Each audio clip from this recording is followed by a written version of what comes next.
Welcome to the Terrible Podcast with your hosts from SteelersDepot.com, where you can find all your latest and greatest Steelers news. It's Dave Bryan and Alex Kozora, always lit, talking Steelers. And now, here's Dave and Alex.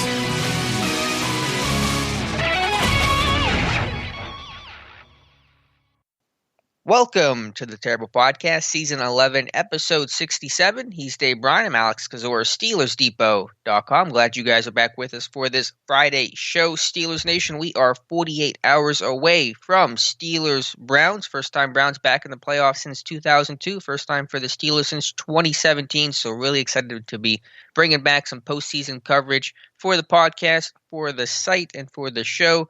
Dave Bryan, as always, with me. How you doing, Dave? I'm doing all right. Happy Friday. It's going to be a quick weekend here. Obviously looking forward to some playoff football again, and that'll obviously get underway on Saturday. And what a week for the Browns, and we're awfully excited to have Scott Petrak back on the show with us today as well too. Had a good 35 minute talk with him that we'll have later on in the show. So excited. It's playoff time. Absolutely. You can follow Scott on Twitter at Scott Petrak, Petrak. Covers the Browns for Brownzone.com, the Medina Gazette, Chronicle, Telegram. So good conversation with him. Good to have a beat writer back on the show. So turning our attention to some Steelers news of the day as we get you ready for the playoffs. We'll start with the injury report, the housekeeping type stuff. The Steelers did, kind of as expected, activate two players off of the COVID reserve list yesterday. Those were tight end Eric Ebron and outside linebacker Cassius Marsh. So those were the two close contacts. In relation to the Joe Hayden COVID test, Hayden's not going to play this weekend, unfortunately, but Ebron and Marsh will, and Ebron especially is a big return for Pittsburgh, at least in the passing game. Yeah, absolutely. All we need now are kind of the formalities to take place. The Steelers with Ebron and Marsh get short roster exemptions with those two guys, and then we got the news right after we got off the podcast the other day. On Wednesday, the news broke that Matt Filer and Robert Spillane returned back to practice just as we kind of expected, and I think. The overarching thought still is that those two guys will be activated to the 53-man roster probably sometime on Saturday.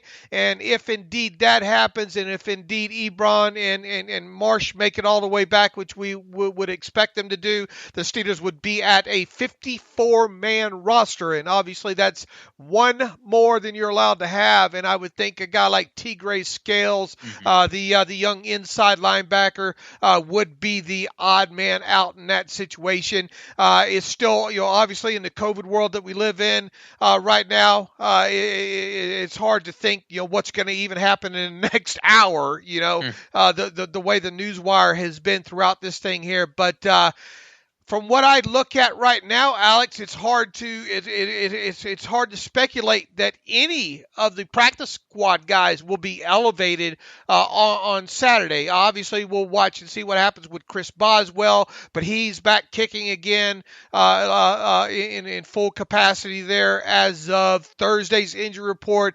So, if you don't need Matthew Wright, which obviously you hope that you don't, I don't know. Are we going to see any elevations this weekend?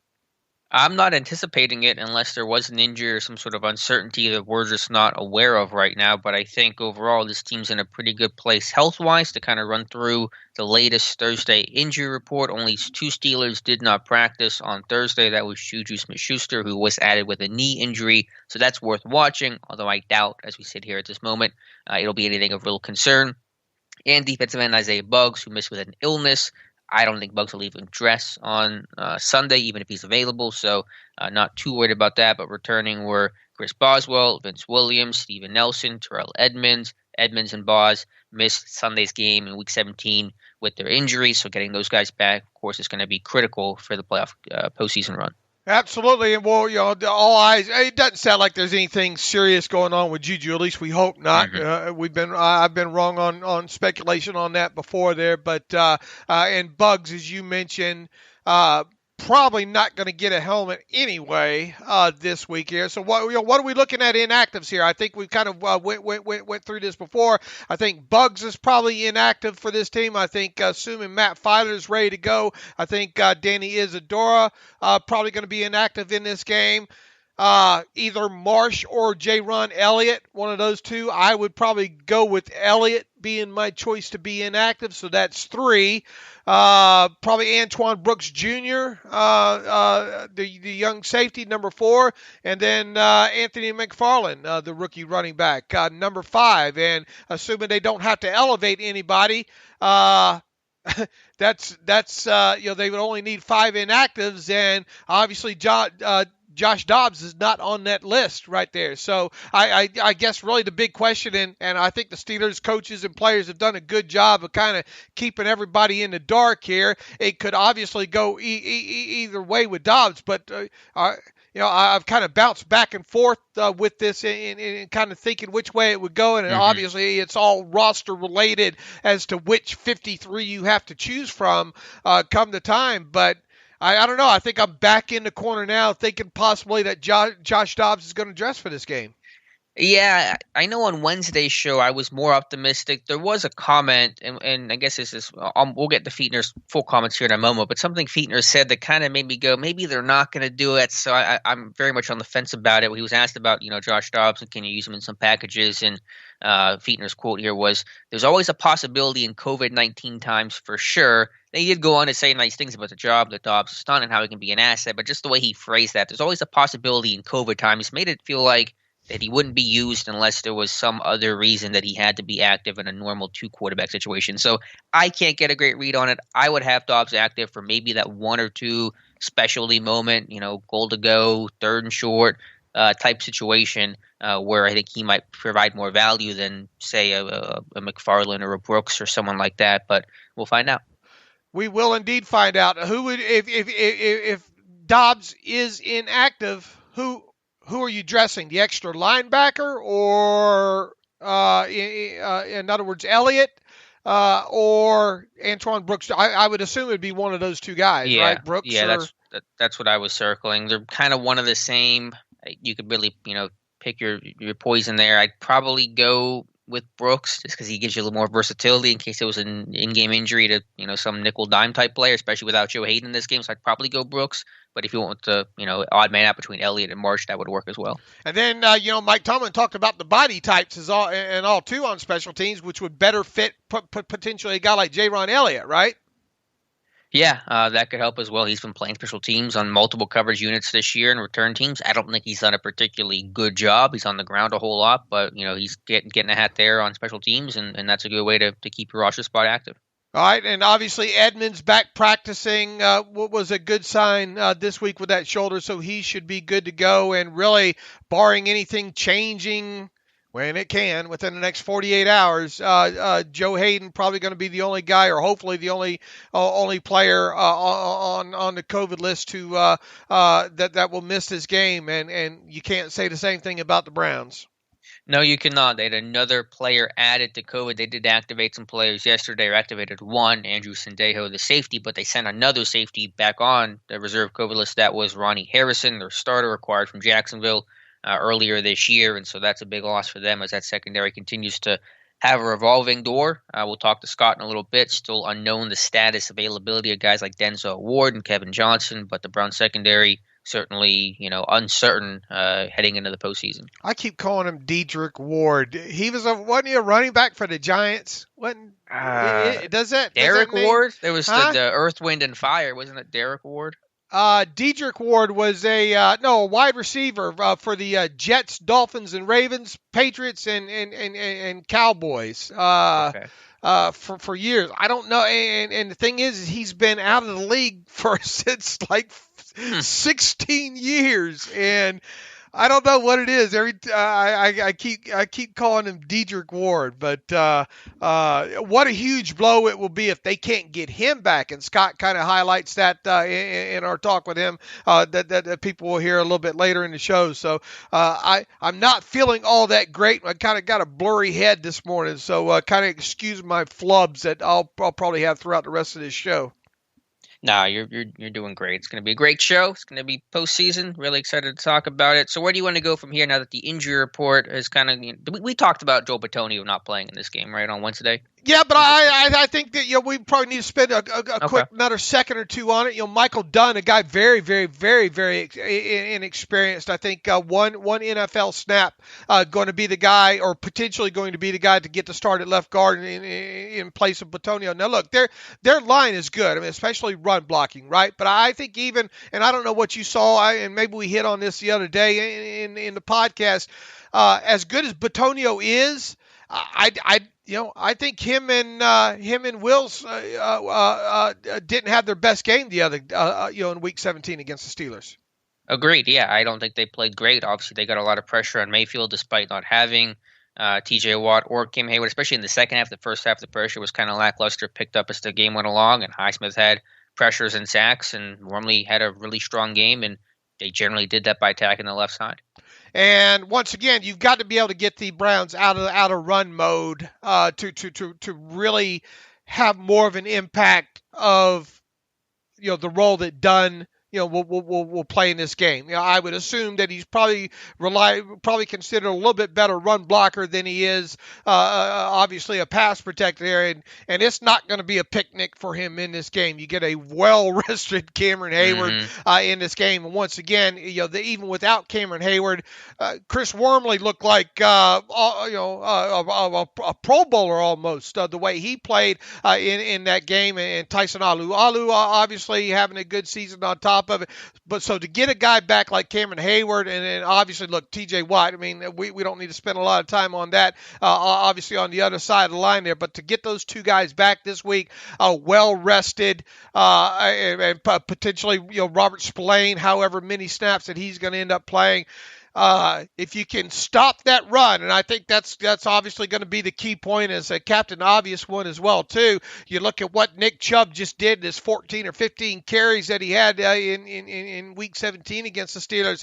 They're going to probably rely heavily on him in this game, and I guess kind of a good time to kind of segue into some things that the coordinators had to say on Thursday for the Steelers there. You're not going to have 7 tackles for losses in this game on Nick Chubb in that running game. However, boy, it feels like even if Nick Chubb gets 4 yards on a 1st and 10, which would be a successful play, it feels like it would feel like a more of a successful play for the Steelers defense in that instance. And I think Butler, he's preaching, and he said as much. He's preaching to the defense this week that they got to wrap up and twist up and get Nick Chubb on the ground, because this is a guy that will break arm tackles on you. Cameron Sutton knows that now. Minka Fitzpatrick knows that now. And obviously the linebacker play, the inside linebacker play wasn't great in that game in Week 17, I didn't think overall, against the Browns there. So key number one in this game, especially when it comes to the Steelers defense, is you got to get Nick Chubb on the ground. You can't have any of those, not only look, he has how many explosive runs did I say that Nick Chubb has? Like 20 something. A lot. It's about the league lead. Right in that, and keeping Nick Chubb under that 10-yard mark and not letting him have not only explosive runs but those double explosive runs, which how many times we talk about that? Explosive runs, and not only that, a double explosive run is obviously worse. And then to have the guy standing in the end zone at the end of a double explosive run is kind of like the 3 barbs in you at one time there. So that's absolutely got to happen on Sunday at Heinz Field with the Steelers defense if they want to have a chance to do their part to win this game. And Butler, speaking to the media, specifically described the technique to get Nick Chubb on the ground. Nothing earth-shattering, but still important to say. He said, quote, "You've got to wrap him up and drive your feet. You can't let your feet go dead on contact. It's got to be one of those teaching dadgum episodes of wrapping up and driving your feet. If we do that, we'll keep them out of the 3rd and 3s and 3rd and 4s and get them in 3rd and longs." And your feet can't go dead on contact, because Chubb's feet certainly will not go dead on contact. He will drive through you.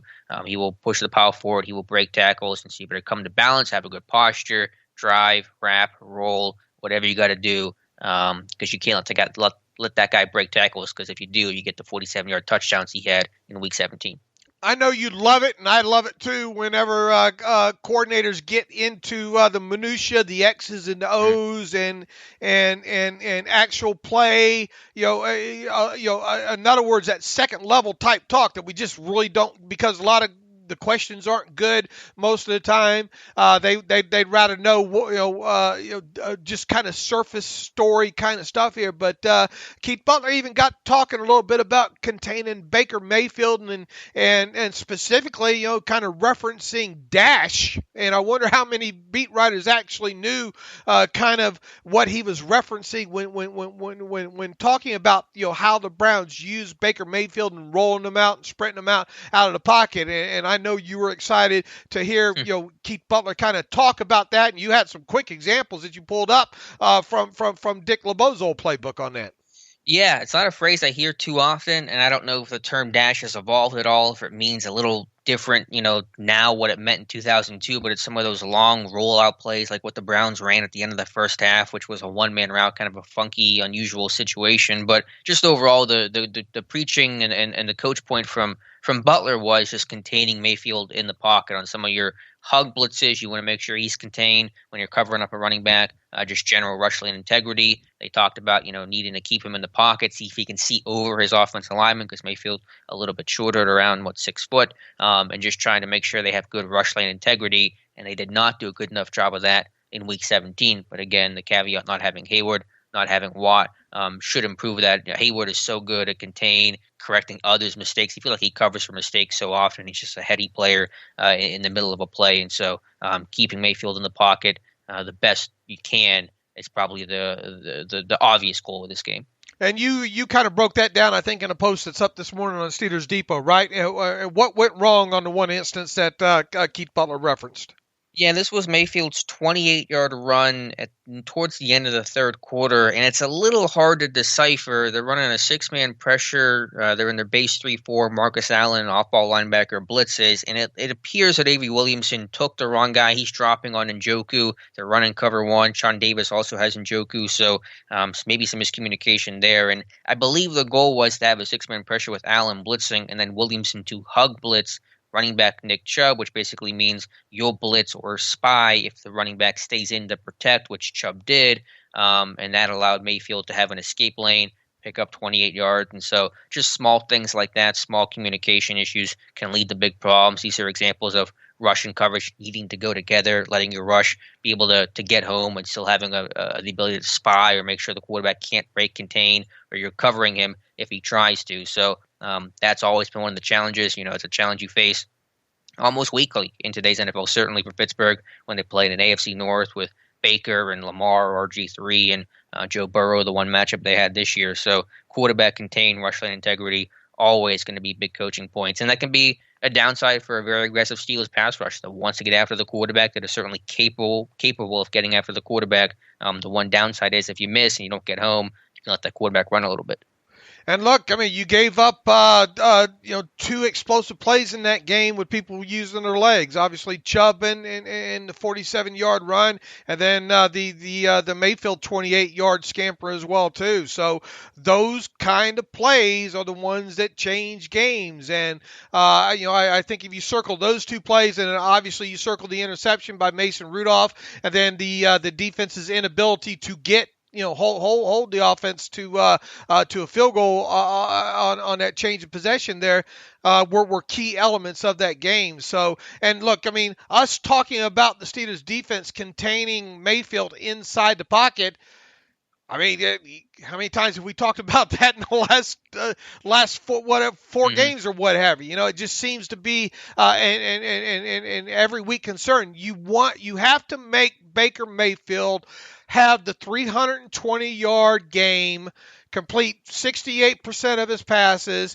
and throw for 3 touchdowns. That's the way that now he's capable, I think, of putting together those kind of games, but it's almost like the perfect game, if you will. You've got to make him beat you that way, put up 26, 28 or more points in the game that way. If you're letting him sprint out of the pocket and do that, and look, he comes down to that last play, the key play by the Browns, right? In that game, I put on Twitter that he's running. I'm fairly confident that you probably thought that was an option for the Browns in that situation to kind of close out the game there as well too. And then you see Avery Williamson kind of get blown back there off that edge. They weren't ready for that. Now, albeit once again the Steelers were missing several key people on the defensive side of the ball, but stopping Chubb and not letting Baker beat you on the move, either passing that way in the dash concept or actually taking off and running with the football are the two key elements in this game for the Steelers defense. Absolutely. Another thing that the Butler said from kind of a macro standpoint was, and again, an obvious one, something you preach every single game, but takeaways. And Butler said that this team didn't have a takeaway in any of their 4 losses this year. That's not entirely accurate. They had 2 against Buffalo, but in 3 of their 4 losses, they did not record a takeaway, had 2 total in their 4 losses. So you look at a strong correlation there between the inability to take away the football and win and losses, in this case losses. That's pretty clear. Two takeaways in your 4 losses total. 3 of them you didn't record, 1 including in Week 17 against Cleveland. So that is always going to be a focus of this defense, and that is, to me, still the number one reason why this defense has transformed from the 2018 version that was bad and 2017, which was horrific, to 2019 and 2020 that's become elite. The pressure really isn't a lot different. The sack numbers are about the same. It's been the talent in the back end and the turnovers they've created. That has been the night and day difference from a defense that's gone from pretty average to below to one of the best in football. Even so, I don't think the run defense is as good as I thought it would be this year. Would you agree? It started out white hot. They were one of the best run defenses in football with the first 6-7 weeks of the season, but then even past the Miles Sanders, because we excused that one. We gave him the wink nod. That's okay. Go get them, boys. Even after that, but not long after that though is when the problem started. Yeah, the body blows of losing Devin Bush, popcorn. And then Bud Dupree, and then the inside linebacker mess there. The last half of the year, I haven't run the numbers exactly, but the first half of the year they were one of the best run defenses in football. The second half, I'm guessing they are average to bottom third, and so that's where they're at today. The run defense is certainly degraded, eroded as the season's gone along, and that's going to be tough when you're facing a couple teams in the playoffs potentially that are really good running the football. Of course, starting with Cleveland, but then you could face Baltimore, Tennessee. Those teams can run the football. Buffalo a little bit as well. And so starting with the task in hand, the Browns rushing attack, that is their bread and butter. And Pittsburgh has to play some better run defense. How much do you expect Spillane to play in this one? How do you see them using what kind of rotation do you think they're going to use? It's a really good question. I was asked about it in my mailbag yesterday. I really don't know. I think there'll be a rotation. That's about the only thing I can offer you right now in any sort of certainty. I don't know if it'll be, Spillane plays in nickel and Williamson's in base. I don't know if it'll be they're going to rotate every other series. I think any of those things could work. Spillane in coverage is better than Williamson in coverage, so that's an option if you want to play some more nickel and sub-package stuff with Spillane, keep Williamson in just base. I'm not quite sure. The only thing I can tell you is I'm pretty confident there will be a rotation of all 3 guys in some sense where they're all playing. I don't know how they're going to divvy up that labor, though. I think the only thing I'm sure about in it, and I think I said it the other day in the podcast, is I don't think you're going to see Robert Spillane play 60 snaps in this game. Do you think there'll be a rotation of all 3 to some extent? Yeah, but I kind of work with I kind of wonder about how the green dot's going to go, That's true. I don't, because that's another element that I think. I don't know. Who knows? Robert Spillane's a sharp kid, and I would imagine he did everything he could do to keep his. Maybe I worry too much about the conditioning aspect of this. With him being out. He had a knee injury, so he couldn't run and do cardio. Right. I mean, that's one of the biggest things that I worry about with him. Look, I understand he probably put in the work, probably never missed, did everything that he was supposed to do along the way. Sure. But the fact of the matter is he's been out since the Washington game. So, we're not just talking 1 or 2 games of miss right there. So that aspect of it. And then, look, just not playing. But I did think Keith Butler, did mention or did hint, and I wrote about this, I think, this morning on the site as well, too. The communication aspect, it probably wasn't. Avery Williamson probably doesn't have as good a grasp of things still as what he would like to think that he has a grasp of the defense there. And then, You missed you had Vince Williams missing some time in there as well too. Just having some guys back that understand what's going on the field, I think could be a key element here.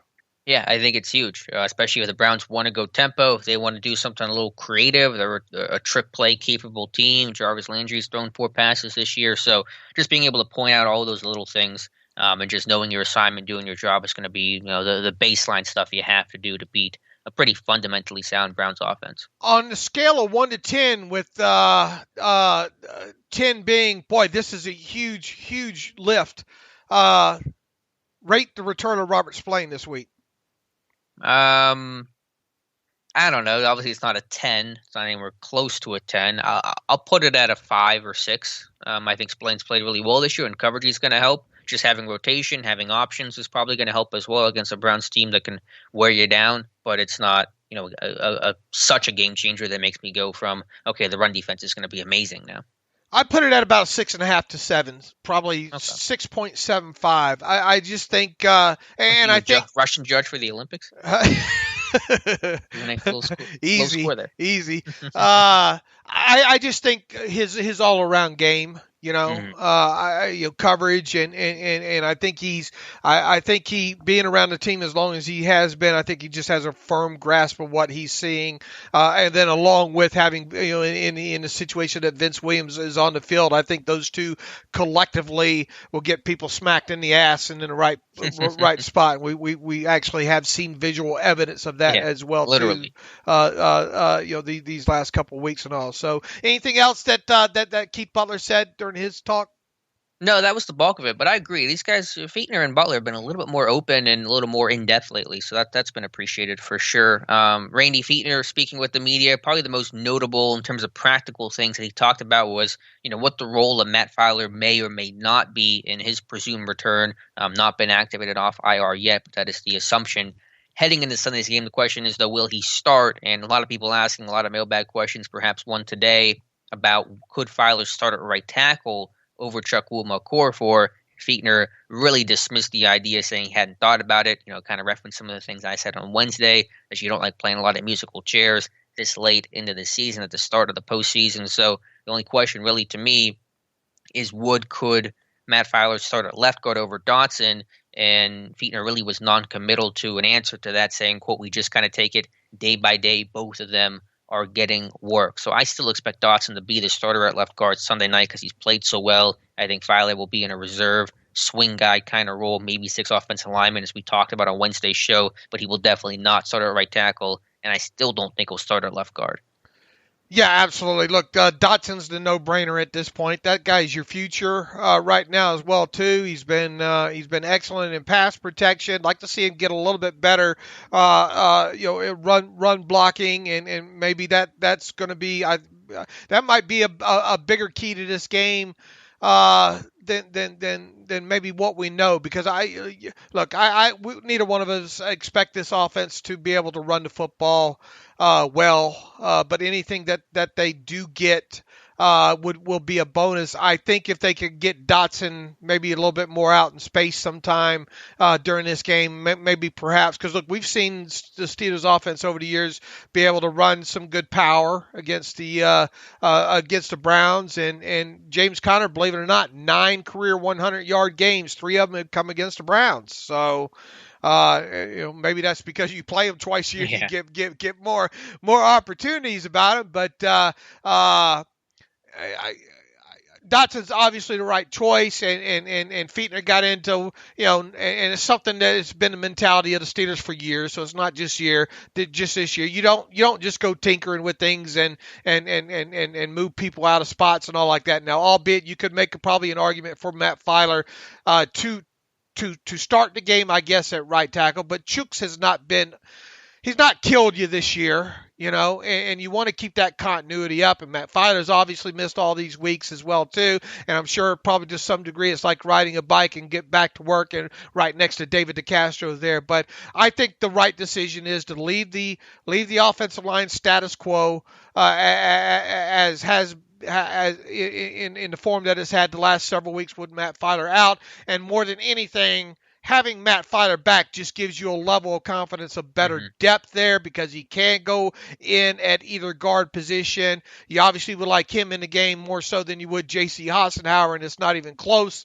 And Danny Isidore has just been on this roster just a few weeks on top of it.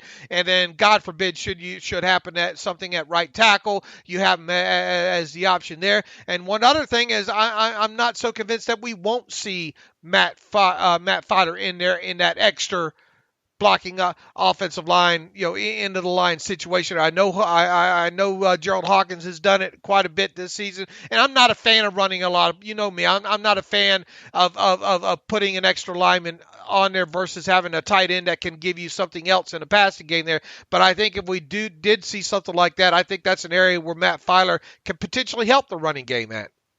Especially when you're facing a 4-3 front, the way the Browns set it up, because it's hard to ask those tight ends, especially in Ebron, for example, to block some of those, bigger defensive ends as opposed to a 3-4 edge rusher. Yeah, I agree, Dave. I don't have a lot of hope for the run game. I don't think any of us do at this point. But you made you wrote about this, and Fichtner talked about it, that at least this team has had a little bit more success against Cleveland this year than most other opponents. They did well in the first matchup, did okay-ish, I guess, in Week 17, considering where the bar is at. So maybe just knowing the opponent's going to make this run game a little bit easier to watch. And everybody, every word out of Randy Fichtner's mouth now is highly criticized, and I can't believe he said that. And that's by design, by fans, because of the narrative that they have set. So everything Randy Fichtner says right now is wrong. Okay, but I think what he said, there's a lot of truth to what he said, talking about the familiarity in the Browns, and maybe if you look at the raw numbers, even from this Week 17 game against the Browns, you say, man, are you kidding me? 19 design run plays, 84 yards. What in the hell are you getting excited about there? But I think, as you and I have talked, and I think really when it comes to the Steelers offense, you really got to go inside the numbers here on the running game. You have to look at the successful running plays, man. You get 4 yards on a 1st and 10 with this Steelers running game in the current form and shape that it's in right now. You got to have the cheerleaders up, for that, because it's a huge factor. Successful run rates have never been more important to a Steelers offense, in my opinion. And if you look at it in its totality, the 19 design runs that they had, now they had 20 in total, but one of them was obviously a scamper by, if you call it that, by Mason Rudolph. 12 of those 19 design runs were successful, and 6 of them came from James Conner in that game. 2 others came from Joshua Dobbs on design runs for him, but 12 of 19 successful run rate. That's reason to have some optimism there, albeit not much, okay? And once again, 84 yards on 19 design run plays. You would think at some point you're going to break one in there. You would think you run the ball 19 times in a game, you're probably going to be at the 100-yard mark or better. But I think Randy's response overall and where he was going with it, having familiarity with this Browns defense, I think does play into some sort of factor here, that hopefully that there is a little hint of optimism, combined with the fact that I just told you that James Conner has had some of his better games against the Browns. Now, albeit it's because you're just throwing enough mud up against the wall. Sure, I get that there. Once again, as you and I have said for several weeks now, there's no reason to get excited about the Steelers running game. However, I could potentially see, if things work out right with familiarity and all like that, and with them, maybe getting Matt Filer in the game a couple times in this game, and maybe getting a guy like Kevin Dotson on the move. I have this little hint of optimism in me that wants to predict that this Steelers running game will produce 110 or more yards maybe on Sunday night against the Browns. On the ground. Mm-hmm. Dave. I know. And I'm not feeling right this morning. I don't feel great. So temperature. But I hope so. What's best case scenario? More than anything, I guess what I'm getting at is I could see once again. But you give me a 12 of 19 success rate on the ground. I'm signing up for it right now, even if it means 84 yards. Yeah, that's where I'm at. My kind of just goal, and it's the goal I've had for several weeks now. Once I kind of gave up on hope of this run game really being an overall asset in terms of yardage, it's just situational football. Whether that is again 3rd and 1, 2nd and goal, 4-minute offense, that kind of stuff. You do that, and you have a decent success rate, and you can get 4 yards on first down. I'll take it. To me, that is a good run rushing upward. For a lot of teams, that's bare minimum. For Pittsburgh, that is where the standard needs to be set at, which is sad to say, but the reality of the situation. You hate to put a number on it because we've seen teams win with low rushing yards before. Heck, the Steelers have did it quite a bit throughout this season here. But what is the mark? What is the mark where at the end of the game, if you hadn't watched the game and I told you, the Steelers didn't ran for just X amount of yards in this game, that you unequivocally say they lost. You see where I'm going with this? What is the mark? And I hate to put just a yardage mark on it because I talk about run success rates and all like that all the time there. But, is it, if I told you, Alex, they only ran for 62 yards in this game, is that a number that makes you say, oh, they lost or they won? What's a high water or low water mark for this game rushing wise? Yeah, I don't mean to hedge. It's just hard to give you a number because this team they rushed for under 50 yards in 6 games this year, and that's a franchise record. And I think they've won a couple of those. So I mean, even in games where they ran the ball for 30, 40 yards, they've still won the game. So I mean, if they can hit, I think if they hit 80 yards in this game rushing, they probably means they won it because probably means they had to run it 20 maybe that's times a better to get way 80 yards. Maybe that's a better way to phrase the question for me then. How many yards do they need to have net rushing yards for you to unequivocally say, I know they won this game? Yeah, I mean, again, it's arbitrary, obviously, but I'll give you 80 because I think that's a number that probably requires 20 carries for this team to get to, and that probably means they're winning the game if they're running the ball 20 times, running it late, stuff like that. But to me, it all goes back to situational football. If you do that, then you got a good chance. Okay, all right. What else? Anything else? Randy say? What else did Randy say? I think that was about it. I just wanted to really touch on the Filer comments. Anything else that he said that kind of caught your attention? Yeah, we already talked about the Dobbs thing, and really they didn't ask him. They asked him about what it would be like if the Steelers didn't have their head coach or play caller and all like that, but kind of really insignificant because it's not happening this week. His answer in regard to that. Despite the dreams of Steeler fans to not have Randy Fichtner calling games. Sorry, not going to get your wish. Also, it wasn't just Keith Butler and Randy Fichtner speaking to the media and coordinators. Corner Danny Smith was there, which is just fantastic. That. Great late Christmas gift for myself. Talked about Ray McLeod and the impact of special teams, and he set a record, Danny Smith did, for a number of times of saying a man's name in about a 3-sentence span. I counted it, 9 Rays in 53 words, but talked about just, the importance of McLeod and obviously the Steelers kick return game, which is now 11th in football for the season, where they've been 31st or just thereabouts the last couple seasons. So I know McLeod has definitely not been as impactful lately, and Smith kind of compared it to a home run hitter in baseball that also leads the league in strikeouts, kind of a feast-famine approach. But he's not no Babe Ruth. It's not Babe Ruth. Maybe that's a little too. I was trying to think of a good baseball analogy, but there's no Pirates to compare it to because the Pirates are terrible, and there's no power on this team. So I did like a Miguel Sano comparison, if that sticks and means anything to anyone. But McLeod certainly brought more to the kick return game than anybody has in recent memory. You know what? If I'm Danny Smith this week, I sit him down and I give him the Dave Bryan coaching technique here. Okay, let me get my notes out for this one. Yeah, catch ball, run straight, fast. I think that's the main thing that Ray needs to cut, that and the ball security. Because look, I think the biggest fear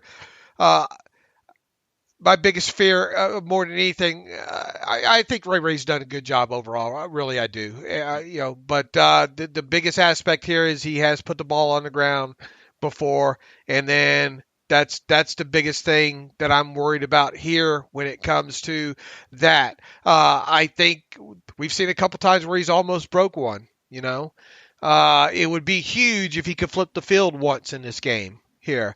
But if I don't go too, I guess what I'm getting at here is I don't go too deep with Ray this late in the season at this point. I sit him down. I say, catch the ball, hold on to the ball, run fast, run straight, and that's my coaching tips to him this week. Yeah, take care of the football. That's always got to be the number one job of any return man, and just overall. And I know I can be a little Danny Smith fanboyish if you didn't know that. Now you do. But I've been critical. I've been as critical of anybody of Danny Smith in times past. Not so much this year because special teams overall has played well, but there's been times where I've certainly turned my back on him. But just overall, you listen to a couple of clips that are out there on Twitter, some of the articles that we've written. You just definitely this is a guy that has a passion for the game, that loves coaching this game, and that kind of feeds off and is infectious for the players. Maybe infectious isn't the right word in this COVID environment, but someone that certainly, coaches these guys hard and they love playing for him. He loves coaching them. And I think that's such an important mentality, especially for special teams where there's so much buy-in needed to play that position, to have that role, because it's such, dirty work, overlooked, underappreciated. A lot of college guys that never had to do it or haven't had to do it since their freshman seasons, now forcing themselves to be the right wing on punts, like Benny Snell or L3 on kick coverage and stuff like that. So I just think the mentality that Smith has, he loves coaching this game, says that he hated being away for the brief time he was due to COVID. Happy he's back and happy he's manning this unit. I wonder if he is able to chew bubble gum. Do you think he lost a sense of taste? Yeah. Not only that, was he able to taste it? Right. Yeah. I don't know. They should have asked him that question. But glad he's out there for Sunday. Glad he's feeling good, and he said he's all healthy and fully recovered. So that probably does it for Coordinator's Corner. Dave, I'll let you fanboy out after I just fanboyed out, because I saw that PFF kind of gave their free agency predictions, and a lot of that obviously relevant to the Steelers about predicting the landing spots and contracts and whatnot for Pittsburgh Steelers players. You had a really good article that's sticking it up on Steelers Depot, giving your take on PFF's takes, and if you want to run through that and kind of see what made sense and what didn't make sense from PFF. Yeah, my ears kind of perked up. And look, it's the end of the season. It's the time that this stuff starts coming out anyway here. But I must have missed it when it originally posted, I think on, what was it, the 5th or the 6th? I forget, my days are running together here all together. But once I came across it, my ears kind of perked up, and I figured, heck, why not write about it, especially on Friday. It went up late Thursday night there, and it's actually doing pretty good on the site, I think, overall here. But let's run through the overarching thoughts on what PFF thinks for several of the Steelers' top soon-to-be unrestricted free agents. I'm not so much concerned about the landing spots, for the predictions, other than the ones that they had landing for the Steelers. I'm more, me, I'm into the numbers and the contracts and whether or not they think the Steelers will re-sign the guys. So Juju's at the top of the list. And once again, let me quantify this and add context so people know what we're talking about here.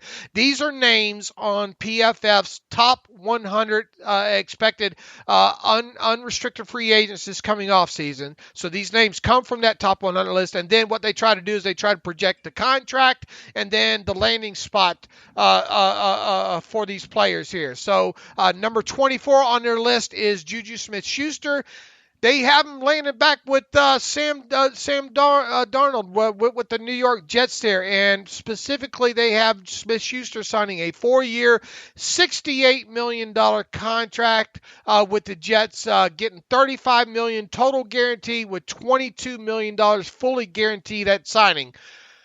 I was impressed with their numbers, to be honest with you. I thought, look, if you look at the contract that I've had floating around out there for Juju, I have him at $7.5 million over 5 years with whoever he signs with. Obviously, the guaranteed money, depending on which team he signs with, might be a little bit different there. But I have Juju making $20 million in 2021 alone off of the cash flow. And they and I are not too far off. They have Juju at $17 million average yearly value. I have Juju getting $17.5 million. So I don't know. Maybe they read my Twitter machine or something like that. But I think the two of us are kind of in agreement with Juju Smith-Schuster and his value. As far as him landing with the Jets, I suppose that's obviously a boy. Juju in New York, how would that go? He would probably do okay overall, but the media, like everybody, like they do everybody else, would try to eat him alive, especially with his TikToks and his social media presence and all. I think he'd do good, advertising dollar wise, and so maybe some contracts that he could get off the football field there. Once again, that's not my main concern. How do you feel they came in with the contract related to mine? Yeah, I think it was accurate. I was surprised. I thought they would go lower than this, just given they haven't been as friendly with him with some of the PFF grades and things like that. But you said the floor is $16 million. They're coming in at $17 million per year. That sounds about on the money to me.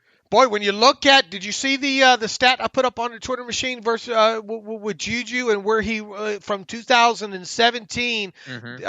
There's what 8, 9, 10 players that have more than 300 receptions since Juju came into the league in 2017, and Juju's on that list. Was that surprising to see in print? No, because I've been researching that stat about just overall for Steelers 300 yards in the first 4 seasons. But what was funny about that stat, and someone else had pointed out in the comments, was I think Tyreek Hill has 2 fewer receptions but 1,000 more yards. So it just kind of made me laugh about obviously the big playability of Tyreek Hill. But yeah, Juju's been had a 100-yard season a couple of years ago, almost got 100 balls this year, very quietly caught 95 passes this season for 8.5 yards is what it turned out to be, but he has been the security blanket, the safety valve, and the big third down guy for this team. And when you and I also put another graphic up on Twitter a few days ago, comparing him to the Robert Woods, to the Cooper Kupps, a few other wide receivers that are making a whole heck of a lot more, from about the $15.5 million to the $20 million range there. The stats that those players put up this year versus the stats that Juju put up this year, it's just another element of it that I think is why people need to believe that it's truly a possibility that Juju, when whoever he signs with, is going to, at a minimum, I think, get $16 million a year. And I think it could be anywhere between 16 to 17.5 and maybe even as high as 18 million, depending on how deep a playoff run this Steelers team has and the part that Juju plays in it. Now, look, one of the things that you could say, okay, well, that sounds good, the raw stats, Dave. I think the biggest element this year when it comes to Juju's game, and really it's not so much his fault as how he's being used and kind of the routes that he's being asked to run, is he doesn't have a lot of downfield catches this year. Okay? Past 15 yards, really specifically past the 19-yard mark. I think he has 4 catches, Alex, on the season that the football was thrown 19 or more yards down the field. Just 4. All right? Wow. And his long catch this year is 31 yards, I believe. Right.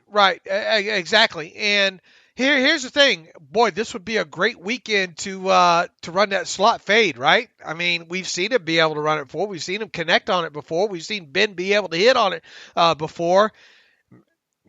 This might be the week to try to target Juju down the field a little bit further. They won't see it coming, right? Especially if they don't have, talking about the Browns, their slot corner, Kevin Johnson. I don't know what his status is going to be, but if he's not available and that secondary is depleted all the more, then all the more reason to go after Juju downfield. All right, I'm calling my shot. Juju's going to have a catch more than 19 yards down the field against the Browns. All right, I don't want to spend too terribly much time on this list, but I think it's important. Let's go. Mike Hilton's the next one on their list. I about dropped my cup of coffee when I read this one. PFF predicts that Mike Hilton will re-sign with the Steelers, and specifically that he will sign a 3-year, $12 million contract. That, of course, averages out to $4 million a year. They go on to project that Hilton will get $4 million totally, fully guaranteed at signing.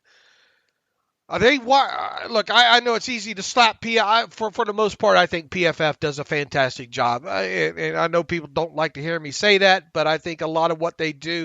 I think in particular some game grades, not fully understanding how they grade, leaves people confused at times. But I think for the most part they do a good job. Maybe not so much on this contract prediction, however.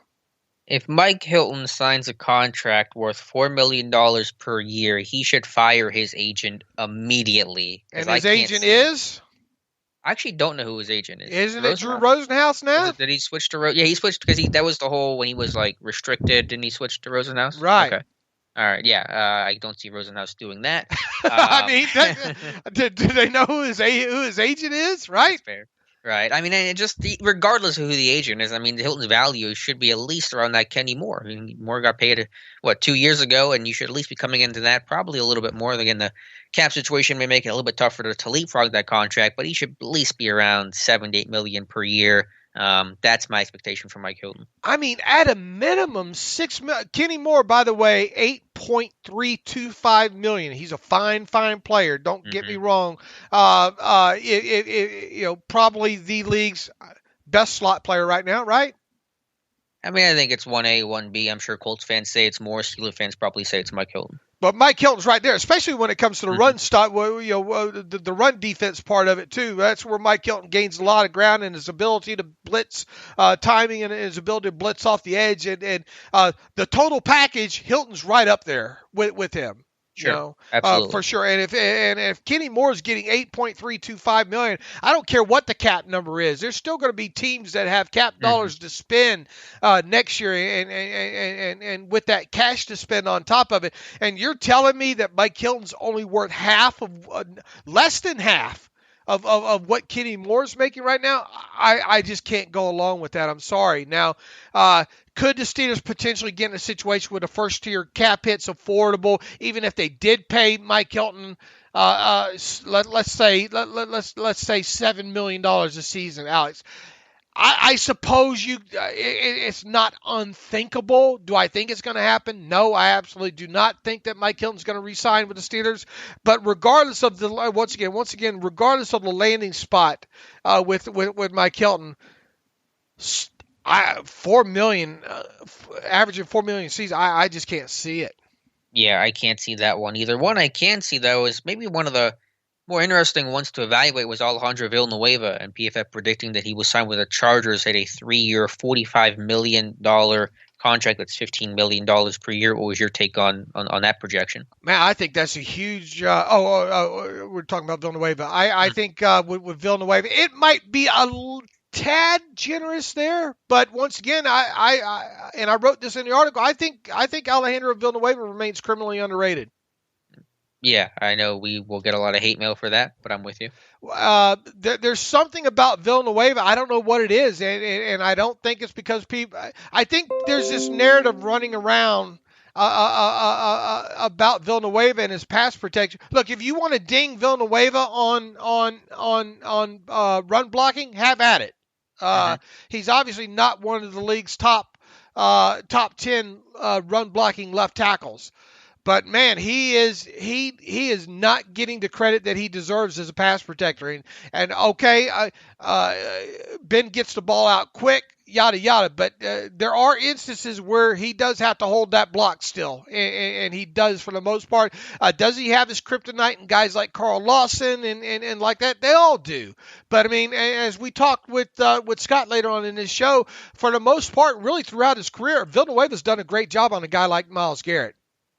Yeah, there was one third down play, the first third down against Cleveland last week, and I pointed this out on Twitter a few days ago where Villanueva flashed the punch, got Garrett to shoot his arm, and then chopped that arm down and sent Garrett straight into the ground and buried him. There's about 3 people on this planet that can make Myles Garrett look silly like that, and Villanueva happened to be one of those guys. Why do you think you think it's his political beliefs or what? Why do you think there's this? I mean, I think can you wrap your mind around it? I think it's less that. I think obviously as a run blocker, he's not been good. He's been poor, right? And this whole line overall has been poor. I just think it's the nature of being an offensive lineman where, if you win 9, you're 10 blocks and 9 get forgotten about, and the one, that you lose gets magnified. And that's just the nature of the position. I mean, how many left tackles in the league right now have that trap move of his? I mean, and that chop, Yeah, very, very. It's one of the best in football. Now, I don't think Villanueva is an elite pass protector, but I think he's in that second tier. I mean, he's top 10, right? Yeah, and pass pro. In pass pro, overall, where is he? He's still top 10, isn't he? Yeah, I'd have to consult some guys that watch the league more than I do, but he's probably right around there. No worse than 10. All right, $15 million a year. Too high? Too low? It did feel a little high, but again, I mean, the going rate for offensive linemen in general, those numbers go up because of the scarcity of the position, the scarcity of proven left tackles that are available, durable. Dude hasn't missed a snap in like 4 years now. I mean, those things just naturally increase your value because very rarely has a franchise left tackle come on the market. So I don't think that's an unreasonable projection given just the supply demand of left tackles. Here's what I wrote about him. I'm a huge Villanueva fan. I think he's criminally underrated when it comes to how most of the Steelers fan base views him. He's durable, big, has a nasty trap move, and is severely underpaid, which he is. Here's some of the downside with him. He'll also be 33 years of age right after the start of the 2021 NFL season. Yeah, he doesn't have a lot of mileage on him, technically, for maybe a left tackle in the NFL at 33 years old, or most of them that make it that long there. But that still comes into play with it. I think his run blocking comes into play with it as well, too. Now, I still am of the belief, Alex, that there's a good chance that Villanueva will retire after the season.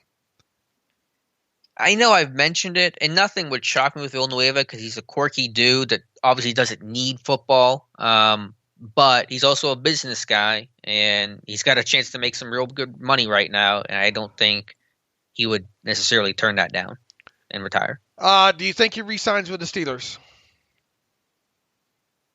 It's one of the more difficult ones to predict and project. Again, they would love to have him back. My gut says no, he will not, though. My gut says as well too. Even though I'm sure, I bet Ben Roethlisberger would push for it.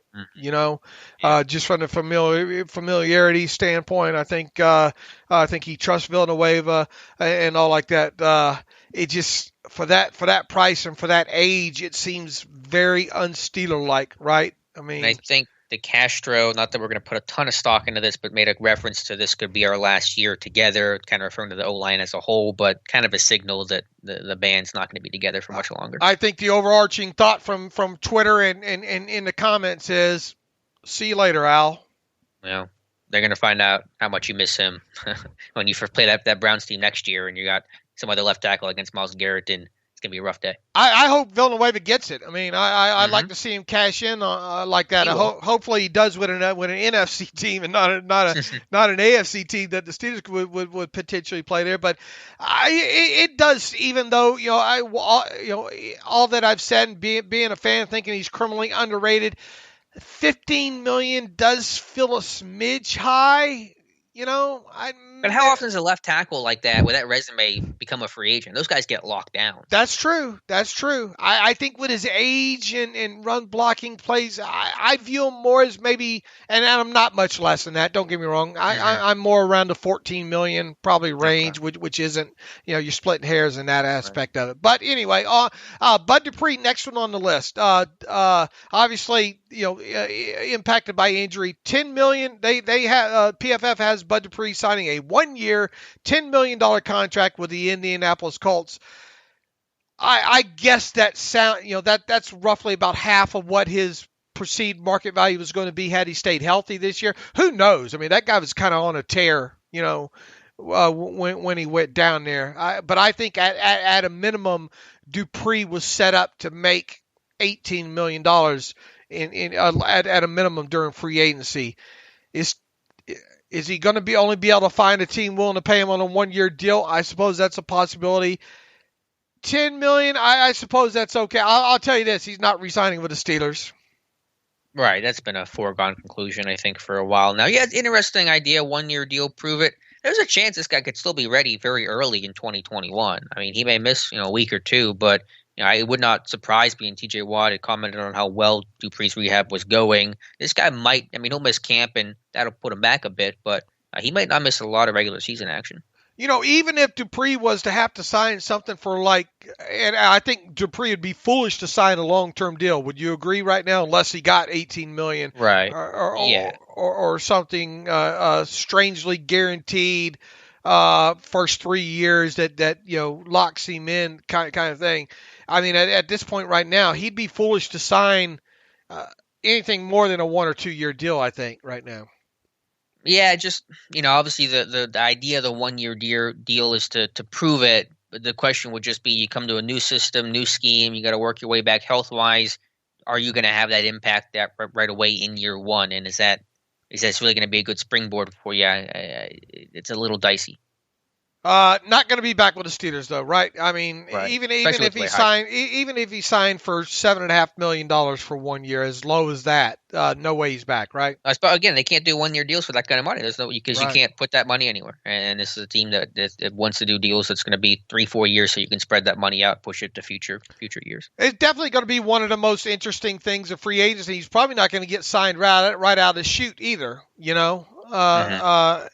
This could be into June or July before Bud Dupree has a deal, all because of this knee injury here. All right, the next one, I almost spilled my coffee. James Conner, PFF predicts that Conner will sign a 3-year, $20 million contract, which averages out 6.66. I don't know if that's an omen there.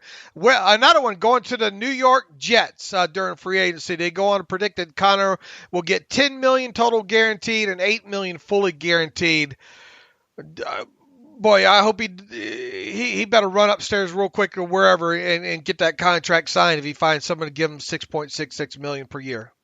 Yeah, you got to put a little in that coffee before you read these articles, or you're going to be cleaning up a mess. And B, Mike Hilton should hire James Conner's agent in this scenario because I don't know if Conner's getting paid more than a Hilton. We'll see. I mean, the Jets I think have a lot of money to burn, and so maybe they just start throwing money at free agents to get them to come to the Jets because they're the Jets and they don't have other reasons to get people to sign there. That feels a little high though to put it at almost $7 million per year. I'd understand. He had an opportunity to make a lot of money this year, right? Put all the critics aside, the durability thing, and I know he still only missed one game this year, right, with the quadricep. Is that right? Now the others were COVID, but I'm talking about injury, flat out injury. Right. Yeah. I mean, what do you think? What do you think Conner's value is at? Because he's still going to be a potential starting running back in football, and that's not going to be a $2 million kind of guy. I think his ceiling's like at $4 million. Okay. Yeah, I think 4 to 5 is probably what he gets. I mean, but if you think he gets 5, that's not too far off of the 6.66. I mean, it is, but it isn't. Just you see that number, it just feels high. Yeah, but I mean, would he start with the Jets? Probably.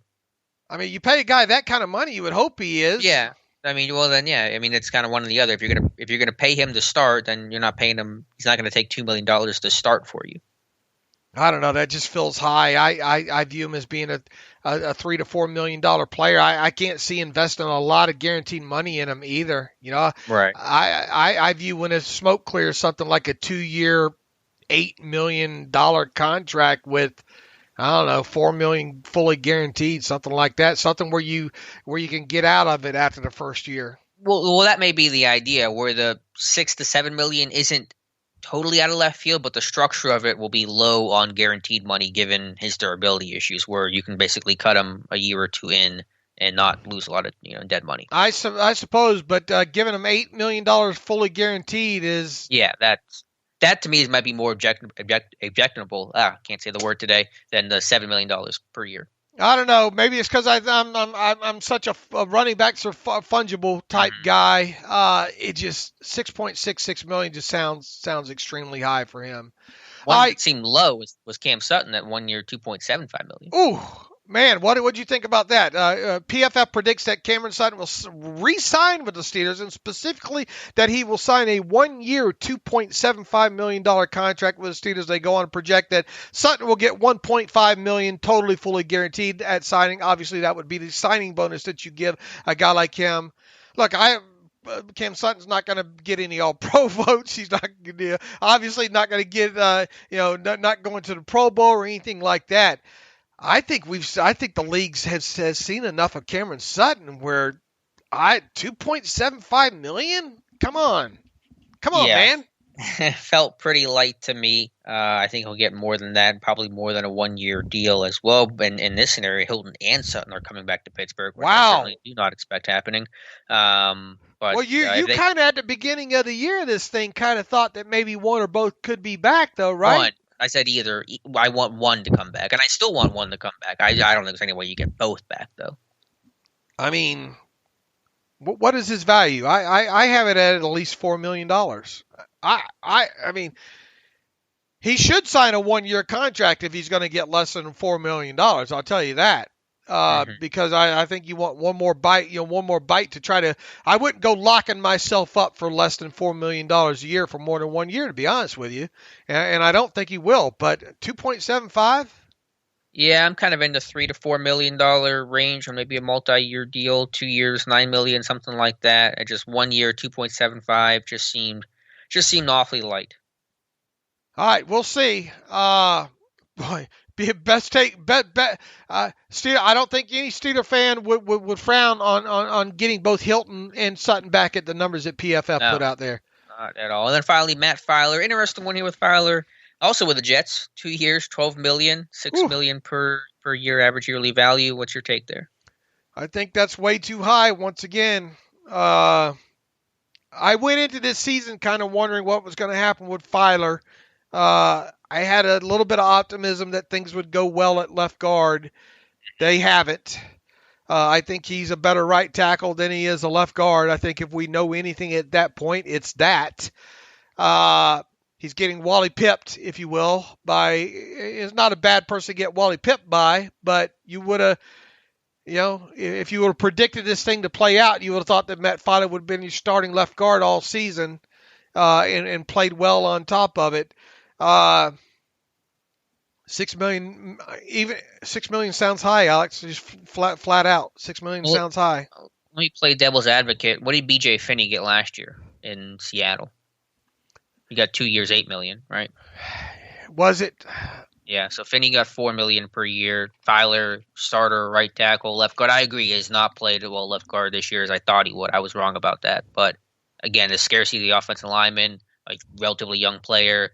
I think from does that equate exactly to the way he played this year? Probably not, but just the value of the position and the way offensive linemen get paid and get overpaid, I don't think this is far off.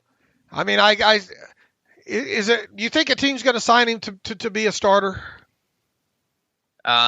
Potentially, just and because where? So many teams are dying for offensive line. What position? Probably more right tackle than left guard, just given his tape was better at right tackle. But I could see either. I mean, they're going to sign him to potentially plug different holes depending on what their roster needs, and there's certainly value in that. Look, it's still early in the process, but my first inclination of what I wrote in the article, Filer feels like a $4 million APY player to me. So he'll have suitors. I think he's going to have suitors. Mm-hmm. But and at worst, he'll land with a team as a backup offensive lineman making more than the minimum. I think we can agree on that. He's going to be one of those ones to be interesting to watch his situation play out. Long and short of it, neither one of us think he's going to re-sign with the Steelers, right? At this point, I know earlier in the year you thought maybe there's a potential of that happen. I think you've moved on from that by now. Yeah, I haven't come off it completely, but obviously Dawson's your starting left guard, so you'd be signing Filer to be your right tackle. I'm not going to discount that entirely, but I've certainly reduced the chances of that happening. All right, what ones do you think they came close to hitting on? Juju Dupree? For sure. I thought Dupree was interesting. I like their take on Dupree. Villanueva, I think, again, that'll surprise the Steelers fans. I think that's relatively close. The other ones, though, I think Filer actually is fairly close as well. The other ones, Sutton, Hilton, Connor, felt a little more off the mark. All right, here's something else they have in there. I didn't squeeze it in here, though. They had the Steelers bringing back Kelvin Beachum on a 1-year, $4.5 million contract. To be the backup swing guy or the starting left tackle now that Villanueva's... Look, I think Beachum... has been underrated his entire career. He surprised me right out of the chute, I'll tell you that, and that seems like it's been a decade ago at this point. 1 year for $4.5 million. The Steelers are not doing. Here's another thing. They mentioned Sutton, a 1 year contract. The Steelers don't do that with guys that they want to re-sign that are going to be making more than the minimum. They just don't do those 1 year deals. Mm-hmm. And they definitely are not going to be able to do it with the salary cap situation that they're in. So if they do somehow find a way to bring Cam Sutton back, it's not going to be on a 1 year deal, period. Quote me. Yeah, no, I agree. So, and then when it comes to Beachum and a 1 year, $4.5 million, first of all, I think Beachum at this point now is a minimum salary guy. I think he's more of a backup guy that gives you that experience at both tackle positions there. Didn't he play guard with the Jets? He play some guard? I think there's a little bit of that maybe in his resume. But he did it very early as a Steeler. Remember, he started the first preseason game at guard, but yeah, too much. And he was awful, I thought. Yeah, it was. Yeah, I remember you referencing that, but I could see it as just some sort of. I think they're going to bring back B.J. Finney. I do too, and I think I put that on Twitter not too long ago. Right. That's the move that you make if you keep pouncing and you don't go out and draft a center this year. Yeah. You got to take the best of the rest that's out there, and I think they would have brought B.J. Finney back last offseason had he been for near the minimum. But at least B.J. Finney can give you a quality start or two at a guard position, and he can get you by for a game or two if he has to play some at center. I think B.J.'s a better guard than he is a center. I think teams have come. I think look, he didn't last in Seattle via the trade, and he can't even get a helmet right now in Cincinnati, I don't think. I think B.J. Finney's the right move to come back on a minimum salary benefit contract for 1 year.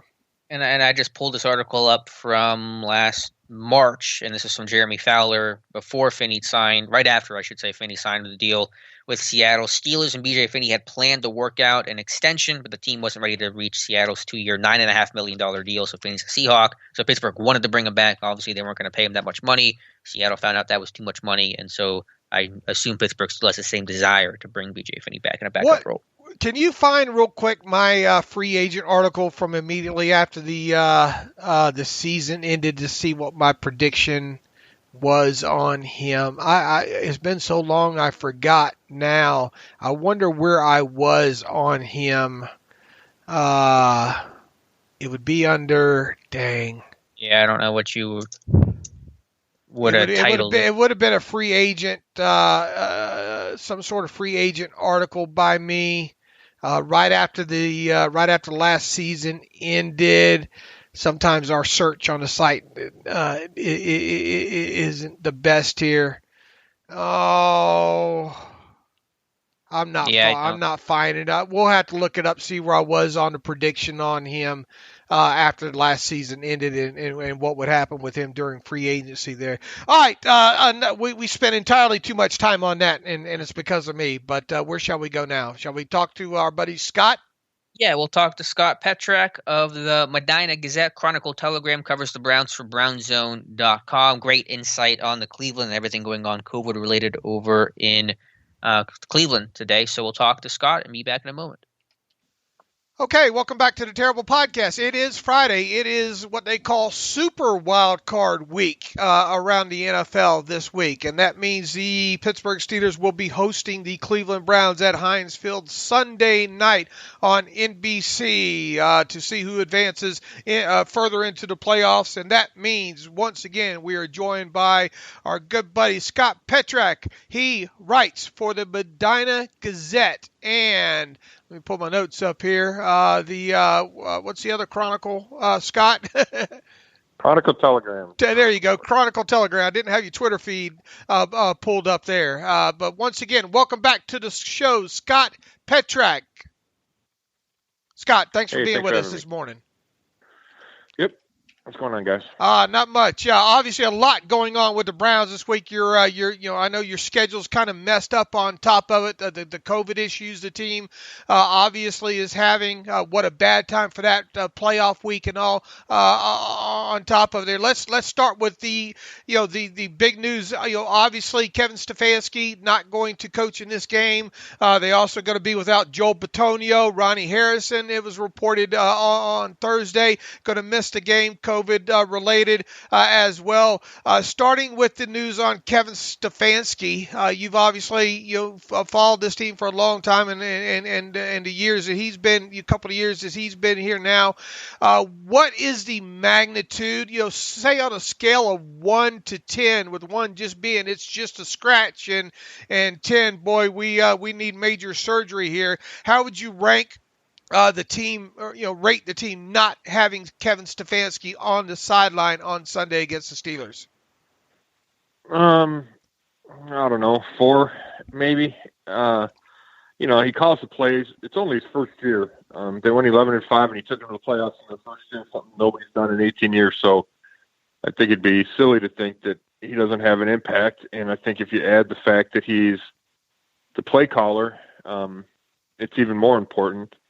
So I don't want to diminish it completely at all. I think, he's a calming influence. I think you're used to seeing him on the sideline. He's been in Baker's ear all year long. But he's not playing the game, so it's not like you're missing Baker Mayfield. I would think that not having Joel Bitonio, your left guard, would have a bigger impact. But it's significant. And what makes it even more significant is when you add the other coaches that are out. You add the other players that are out. The whole COVID issue surrounding the Browns is a big deal. And then obviously not being able to practice the first 2 days of the week. I guess it's too early right now to guess whether or not this team's going to practice on Friday, right? Yeah, I do not know, as we're talking, if they're going to practice Friday. I know that they want to practice. Right. It's a playoffs, and they haven't practiced, and they're going to have a left guard who has played 1 NFL snap. I'm pretty sure they want to get him on the field before he's got to go against that D-line of the Steelers. So it's a tough situation. Obviously, the the lack of practice adds to that difficulty. I would say the only, Baker Mayfield yesterday said one of the silver linings was that they just played the Steelers a week ago, so they've already practiced, what they're looking for, right? They've already practiced against what they expect to see from the Steelers, so it's not as big a deal as if they were playing a new opponent.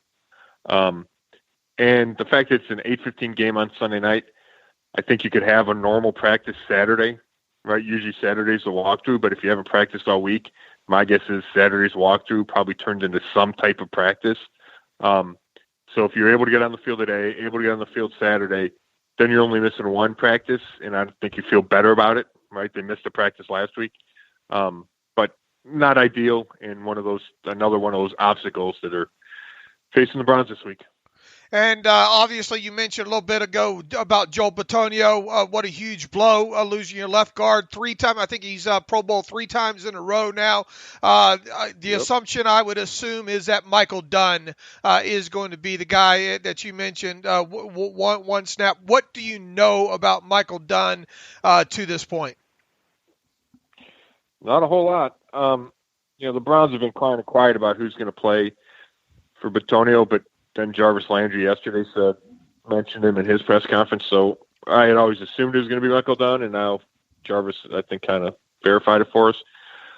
He was undrafted in 2017. He's bounced around the league. He played in the AAF. He played in the XFL.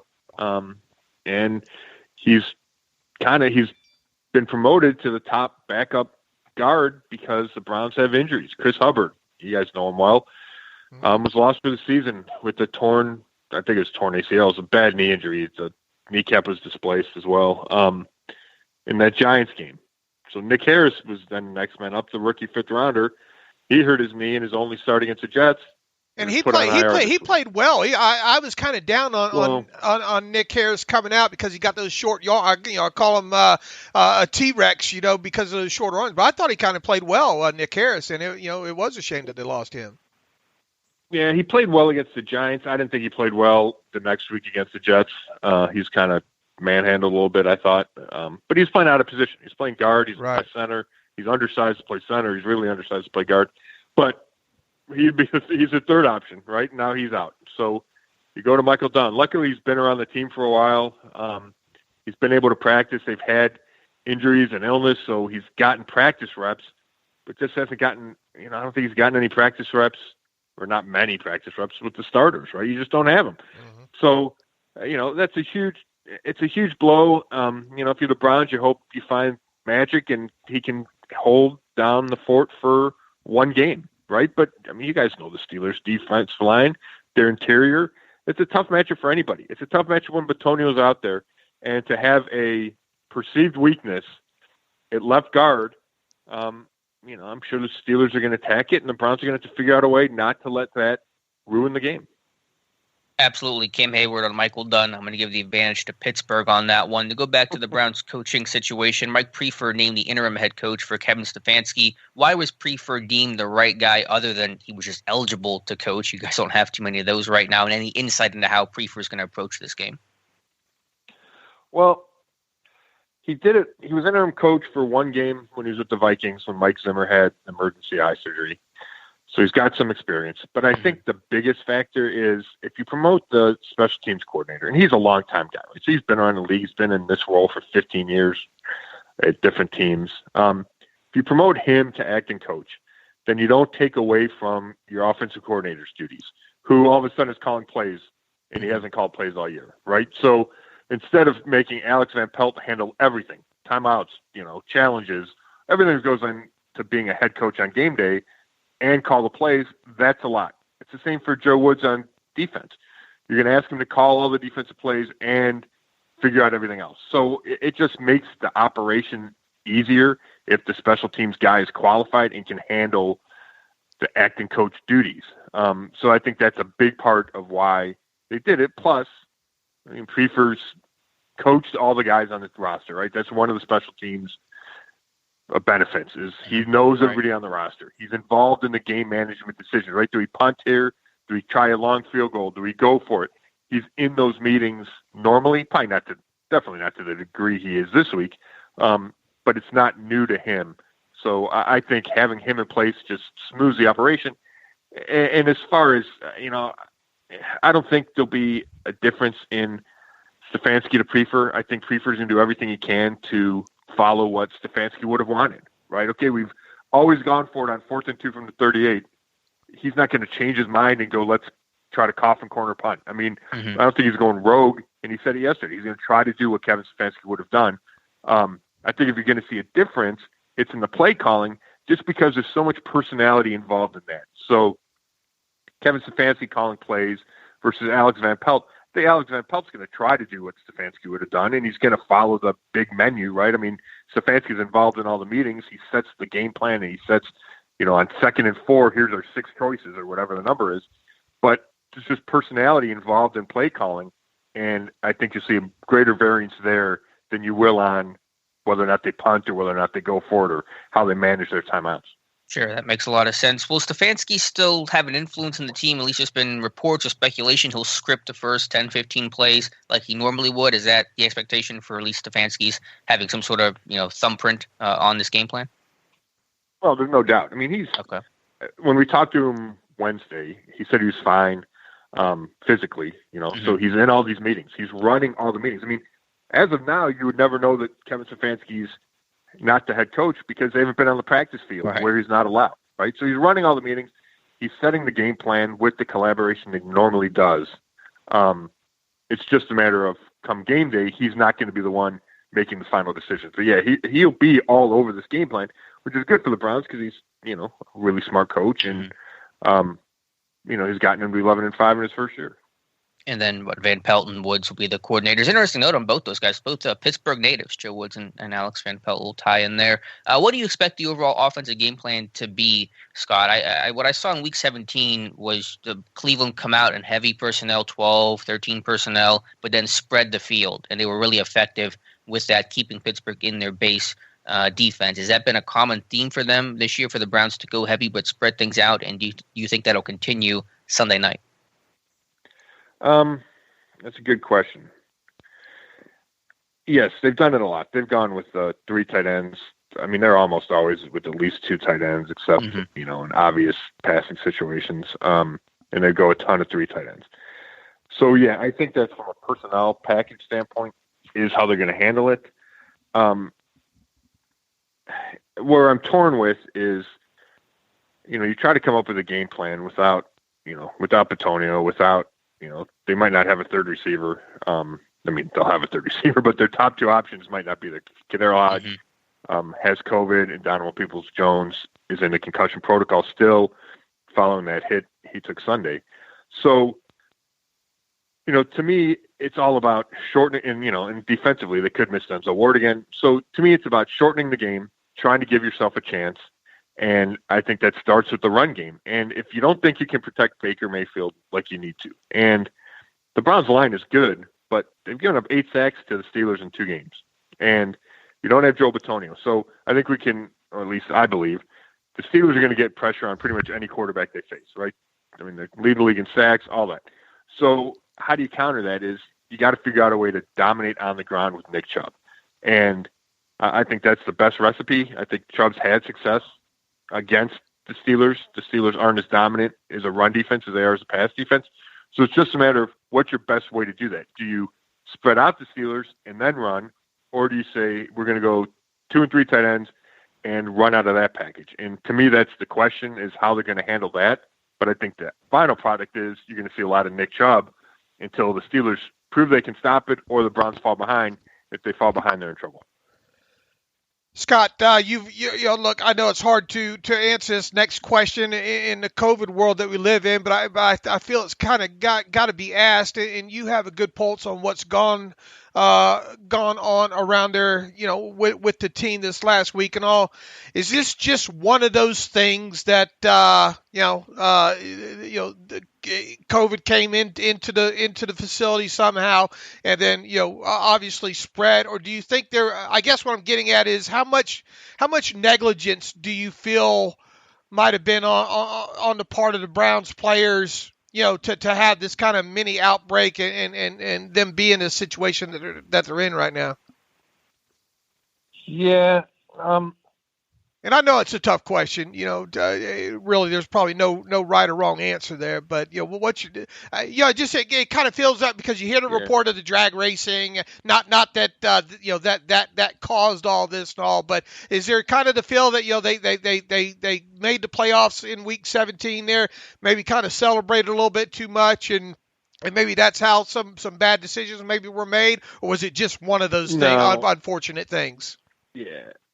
I don't get that impression. I think that the drag racing was stupid, and it's a sign of lack of maturity. I don't think it had anything to do with making the playoffs. It was a Tuesday morning. I think they had gotten their tests. It's a day off, and they happened to be next to each other, on their way home.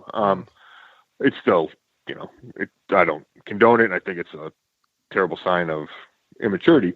But I think that's unconnected to or unrelated to the COVID issues. And when you look at the COVID issues, I think there is a tendency to want to blame people for not doing everything they could to avoid getting it. And I get that. And I'm not with the number that the Browns have, I'm not removing all responsibility from them at all. And when you look at the outbreak, and it wasn't an outbreak, but when they had all those guys go on the list before the Jets game, they were around each other for too long in the recovery area by the hot tub and cold tub. They weren't properly wearing masks, so they were identified as high-risk close contacts. So that was on them, in my opinion. But that's not what's going on now. Now we're getting a bunch of positive tests. Many of them were separate, right? All last week, according to the NFL's genomic sequencing, they were all separate, which means they came from the community, which is probably, who knows how you get it there. It could be family coming in for Christmas, all that stuff. This week, the NFL says at least some of the tests are passed from player to player, which could be at practice. It could be at a game, right? It could just be hanging out. I guess the point is, Kevin Stefanski, I believe he's done everything right? He's so smart. He's been diligent about fighting the virus and not letting it in the building, that for him to get it, I think that's an anomaly. And I think it's just the state of Cuyahoga County. I think it's the state of the country where we're setting coronavirus records every day. I think it's just unfortunate. Now, I feel the same way for Joe Bitonio, right? He said he was going to go home and watch film after they clinched the playoff game. So it's not like he was out at the bar. And the bar's closed at 10 anyway.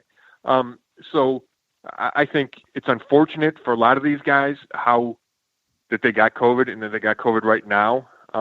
When you look at the whole team, I would say that some players or some coaches on the team probably let their guard down, because I don't think you had this number of cases if everyone was doing everything properly. I guess that's kind of where I didn't phrase the question right there, and you answered there at the end, just to kind of maybe the feeling that maybe the guard was let down just a little bit this past week, and you obviously answered that there.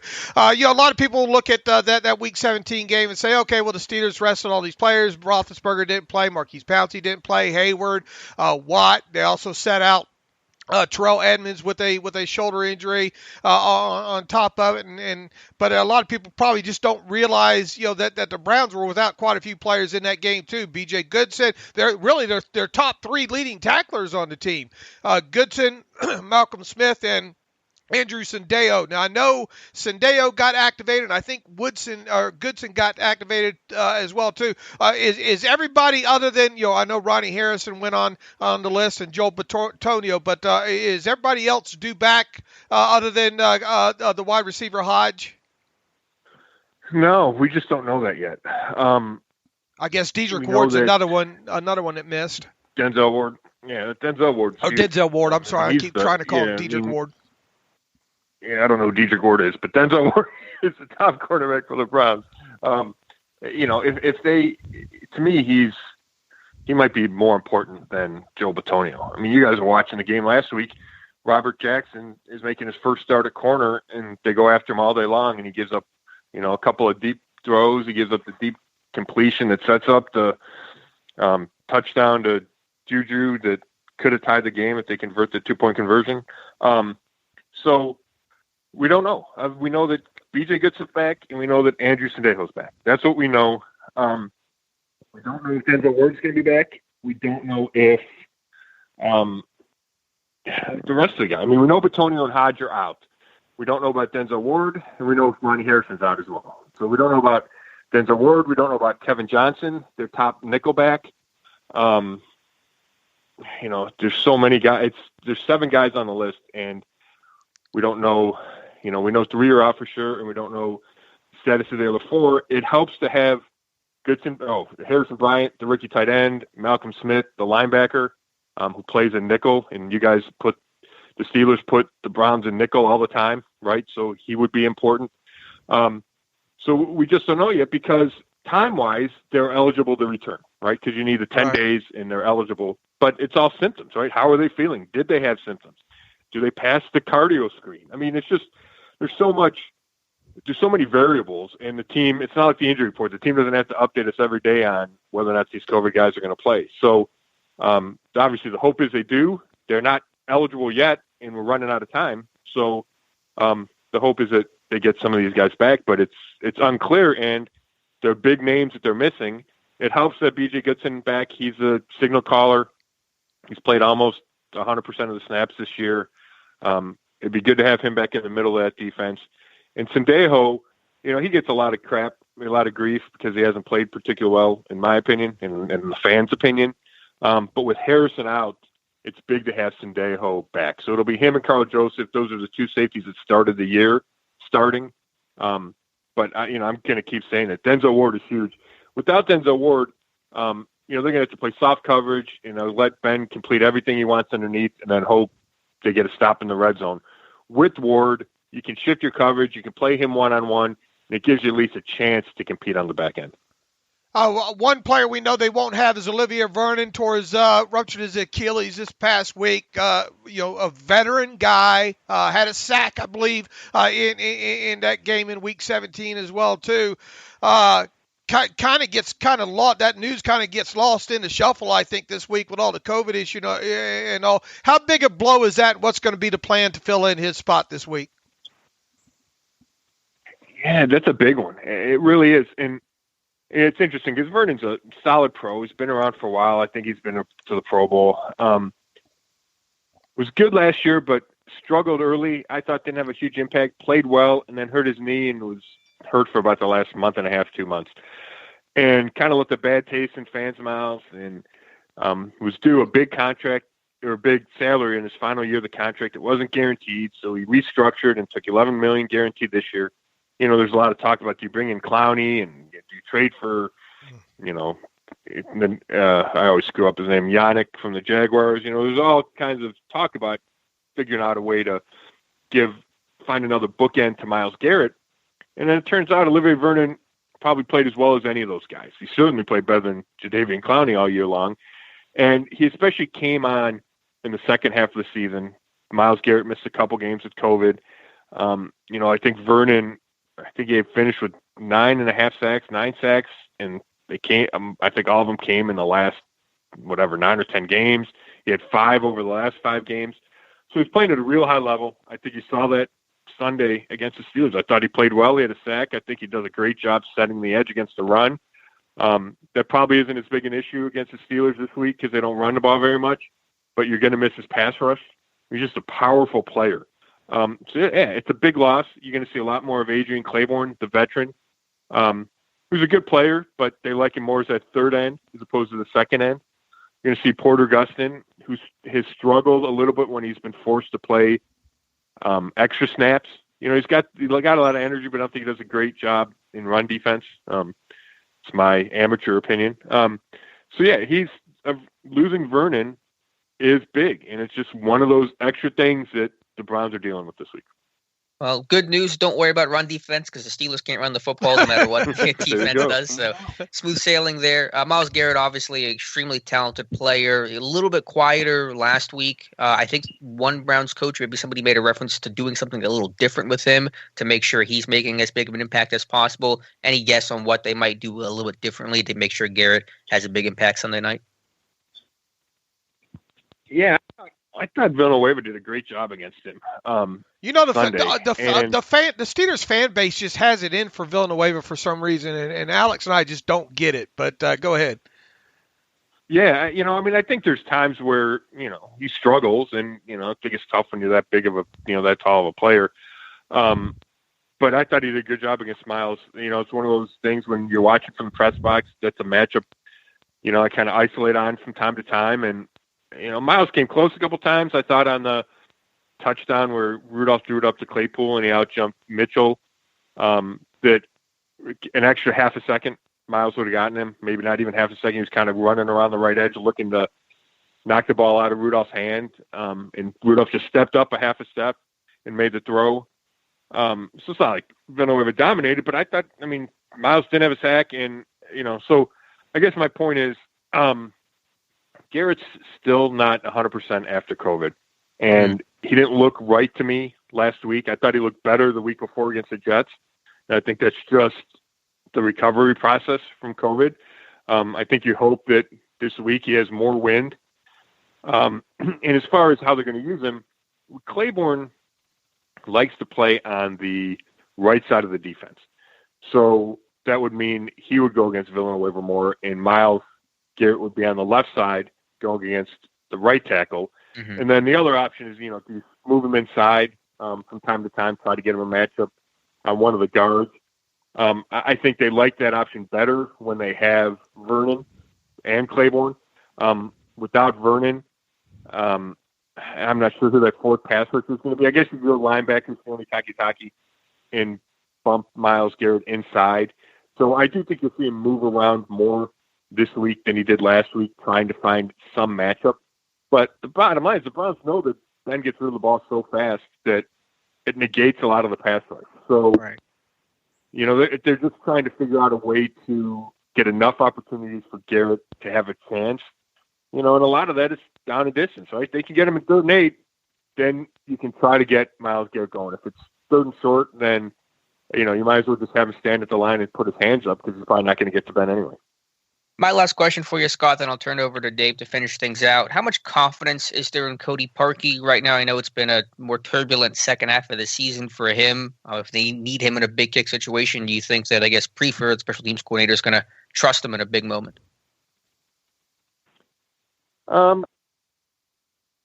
Can you repeat that for a second? I was distracted. Sorry, Yeah, I was trying no, to sure, find sure, out the sure. Browns are practicing today. How much confidence is there in Cody Parkey right now? I know it's been a more turbulent second half of the season. If Prefer needs a big kick special teams coach, how much are they going to trust Parkey to execute? Yeah, that's a good question. I don't know if they have a choice. That's a tough place to kick. Cody has struggled lately. Luckily for the Browns, he made all of them, in the finale, but there weren't a lot of tough ones to make in the finale. I think the Browns, at some point over the last month of the season, realized that they didn't have a better option, and they tried to build back up Parkey's confidence. So I think you got to rely on that, but that's one of the things to watch. It really is. If it's, a 48-yarder, do they go for it or kick it? And I would think Prefer would lean toward kicking, but I think this is where he would follow the plan of that they set during the week is here's our demarcation line. Assuming it's not for the win, we're going to go for it in these spots, right? Because we don't trust Parkey completely, because we want to be aggressive, because we need touchdowns, not field goals, because we think the Steelers are going to score, right? So we're going to have to find a way to get touchdowns. I think that'll all factor in, but there's no way that the confidence level on Cody Parkey is extremely high right now.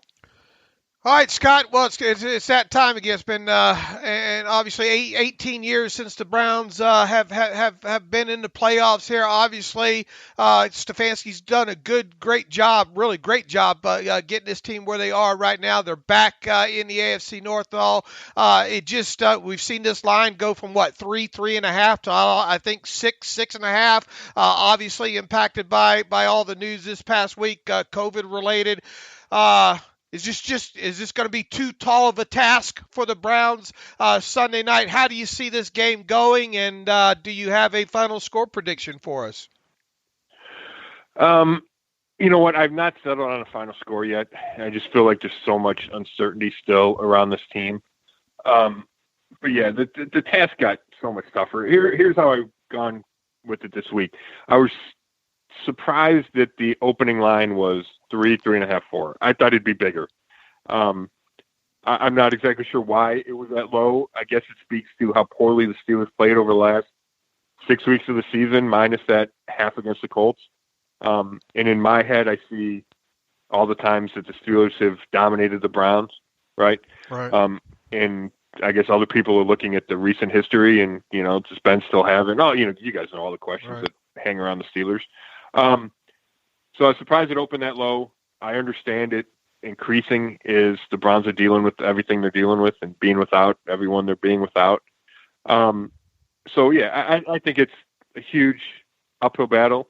I expect to pick the Steelers to win. That doesn't mean the Browns can't pull off an upset. I do think the Browns still have talent. If Baker plays well, which he can, he's played well lately. If Nick Chubb plays well, and I think there's a chance you're going to see a ton of Nick Chubb. He should be fresh from, Kareem Hunt being there with him all year and not having a ton of carries the last 2 weeks. Jarvis Landry, they have tight ends. Like, the Browns can score points if they protect Baker Mayfield and if they can run the ball. But the rest, they, in my opinion, they can't win this game unless they get like 2 or 3 turnovers or 2 or 3 takeaways. And, there's a lot of luck involved there.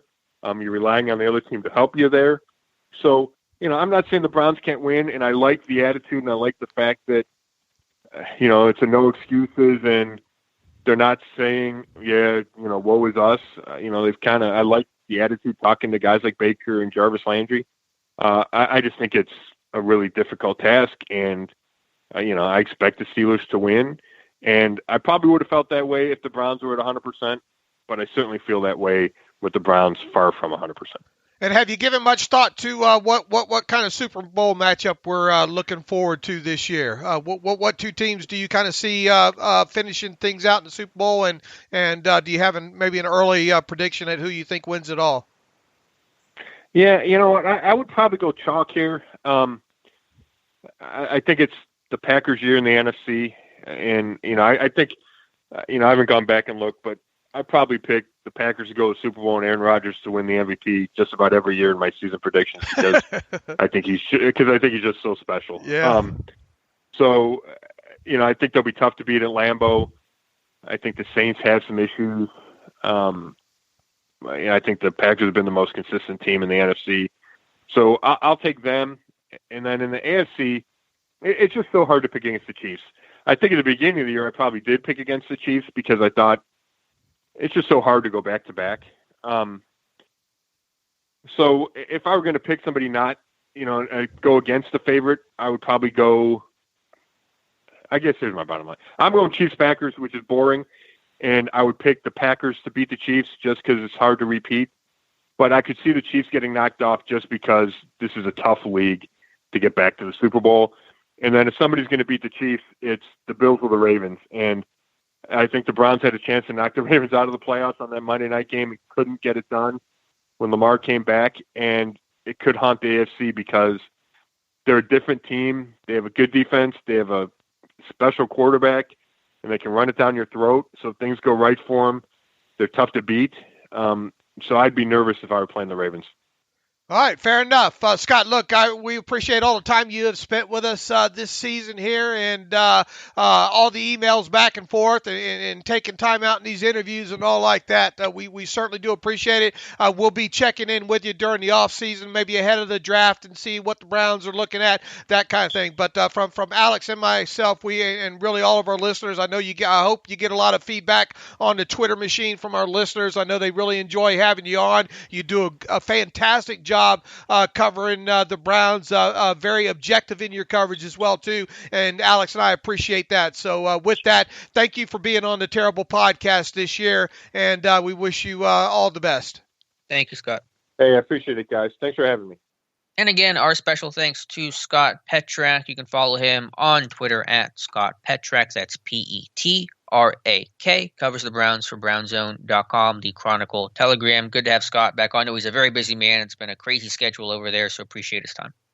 Absolutely, boy. Good to get him in, and obviously there was a reason we didn't have him the Week 17 game. I'd much rather not have had him last week for kind of because we kind of had a feeling which way that game was going to go and all. But glad to have him back on. What a great source of for us to have for Browns information there, and obviously as we told him to round out that interview, we'll have him on during the off season at some point and talk about the Browns' needs and moving on forward into 2021. All right, Dave, let's start covering and previewing this super wildcard weekend game between the Steelers and Browns, Sunday night, 8:15, shown on NBC, the last game of wildcard weekend. And just from a big picture, 30,000-foot view, I mean, the question is, I know Scott referenced maybe they can make things work because it's a Sunday night game, but just a lack of practice time for Cleveland right now. They've had, basically one practice in the last week. Mayfield says he has not thrown a pass since this past Sunday's game, and their facility is currently still closed today while they wait on more COVID results. I don't know if it may open later this afternoon or whatever the case is, but they're just, from a preparation standpoint, coaches not being available, that's got to be a difficult situation for the Browns. Man, extremely difficult. You look at we talked about the losses that Joel Bitonio's huge. I think Olivia Vernon on the defensive side of the ball is huge. Not having one of your you get one safety back and you lose the other one right out the back door at the same time. That's huge. Although it sounds like they're going to get a couple of these guys, other guys back like Ward and B.J. Goodson back and all like that. Those guys haven't been able to practice. That's kind of huge in this. It just and not having Stefanski. I think just the totality of this week on them. And look, it's the first playoff game, and it's on the road. It's at night. Just the overall totality and the magnitude of this. If this was a straight up healthy, everything even type aspect of this game, even then, I think it's a little bit of a tall task for the Browns. I think it becomes extremely tall task in their current way, shape, and form, and everything that has transpired this week. Absolutely. Difficult for so many reasons, and it's just the difficulty seems to be stacking with all the news of players that they're losing and coaches not being available, and as you get deeper into this week, really just underprepared. But you never know. The Browns, they're going to fight, and we're not going to count them out, certainly. So with the Browns offense, then we kind of covered it earlier with some of the comments that Keith Butler made. The focuses here are on stopping Nick Chubb, keeping Mayfield in the pocket, taking the football away, basic things that'll be true about any time you face this Browns team for the next probably 4 or 5 years, but still fundamental stuff that you have to accomplish. We could reset everything, but I think even before we got to the interview with Scott there, I think we had laid out a lot on both sides. We kind of previewed the game, if you will. Mm-hmm. It's not rocket surgery here when it comes to the Steelers defense and what they need to do in this game, and that's not let Nick Chubb go wild on you. Control his success rate. He's going to have success. If you can keep that success rate at, let's say, 47, 48%, which we'd kill if the Steelers had that sort of success rate, right? If you can keep him at that success rate, 47, 48%, and in the process, maybe one or two carries that go for 10, 12 yards, no explosive plays, no long, no double explosive or 20-yard or more carries. That's a huge element to this game. On top of that, as we mentioned, and we talk about it every time, since Mayfield's been really drafted and the Steelers play the Browns, you got to contain him. You can't let him out making plays on the move. If there's one thing that we know that he's gotten good at over the years, it's extending the play outside of the pocket, not only with his arm, but with his legs. And we saw that firsthand again in Week 17 there. You do those things, you get them in as many 3rd and 6 or 7 or longer situations. You let that pass rush of the Steelers do their job. You let the Cameron Hayward working on that left guard go into effect. You let the T.J. Watt aspect of the pass rush aspect of it go into effect. There's a lot of little components there, but there's a lot of little components that I think the Steelers defense can do. You don't stop Nick Chubb from running all over you, you're not going to win the game. You don't keep Baker Mayfield inside the pocket, you're probably not going to win the game. You do those two things and those two things alone, and as I said, you make Baker Mayfield have to have a game where he's throwing for 313 yards and 3 touchdowns and no interceptions and not get sacked but maybe once in the game. That's the way you take care of business defensively. Yeah, I think that's really well laid out, and I agree with everything you said there. And just to go back to the less obvious stuff of stop Chubb, contain Mayfield, the thing I'm worried about, and I wrote about this or I did a video on this earlier this week, talked about it, I believe, on Wednesday's show, mentioned it with Scott as well, is I think this will be a Browns team that's going to come out heavy. Probably going to get back Harrison Bryant, their third-string tight end, to add to him with Njoku and Hooper. They're going to spread the field out of those heavier personnel, 12, 13 personnel, force Pittsburgh to stay in their base defense, not have guys like Mike Hilton on the field, potentially force T.J. Watt to drop into coverage more, ask linebackers to cover in space, and I think that was really effective in that Week 17 game, and I think the Browns will have a similar matchup and similar method of moving the football. And again, it's not that it's going to get these big 50-yard plays, but it's going to put you and convert on 3rd and 5. Is it going to turn 2nd and 9 into 3rd and 1 and allow you to convert off of that? So I'm really worried about the Browns going heavy, spreading things out, and just kind of picking apart this team underneath. They're going to be able to move the football to some degree. Red zone obviously is going to be. I suspect the Browns will get in the Steelers' red zone 3 times in this game. If the Steelers can hold them to 1 of 3. That will go a long way in winning this game. They got a shaky kicker. Who knows? You get a stop in the red zone there. Maybe Parkey misses a 39-yarder or something along those lines. So they are going to be able to move. I'm not foolish enough to think that the Steelers defense is going to entirely shut down this Browns offense, but they can make it extremely hard on them by not giving up the explosive runs, by keeping Baker Mayfield in the pocket there, and not giving up the over-the-top plays down the right sideline, for however many yards that went there. So you do those elements. I think you can. I think the magic number in this game, once again, I've got a good feeling that they can hold them to that 17 number. Mm-hmm.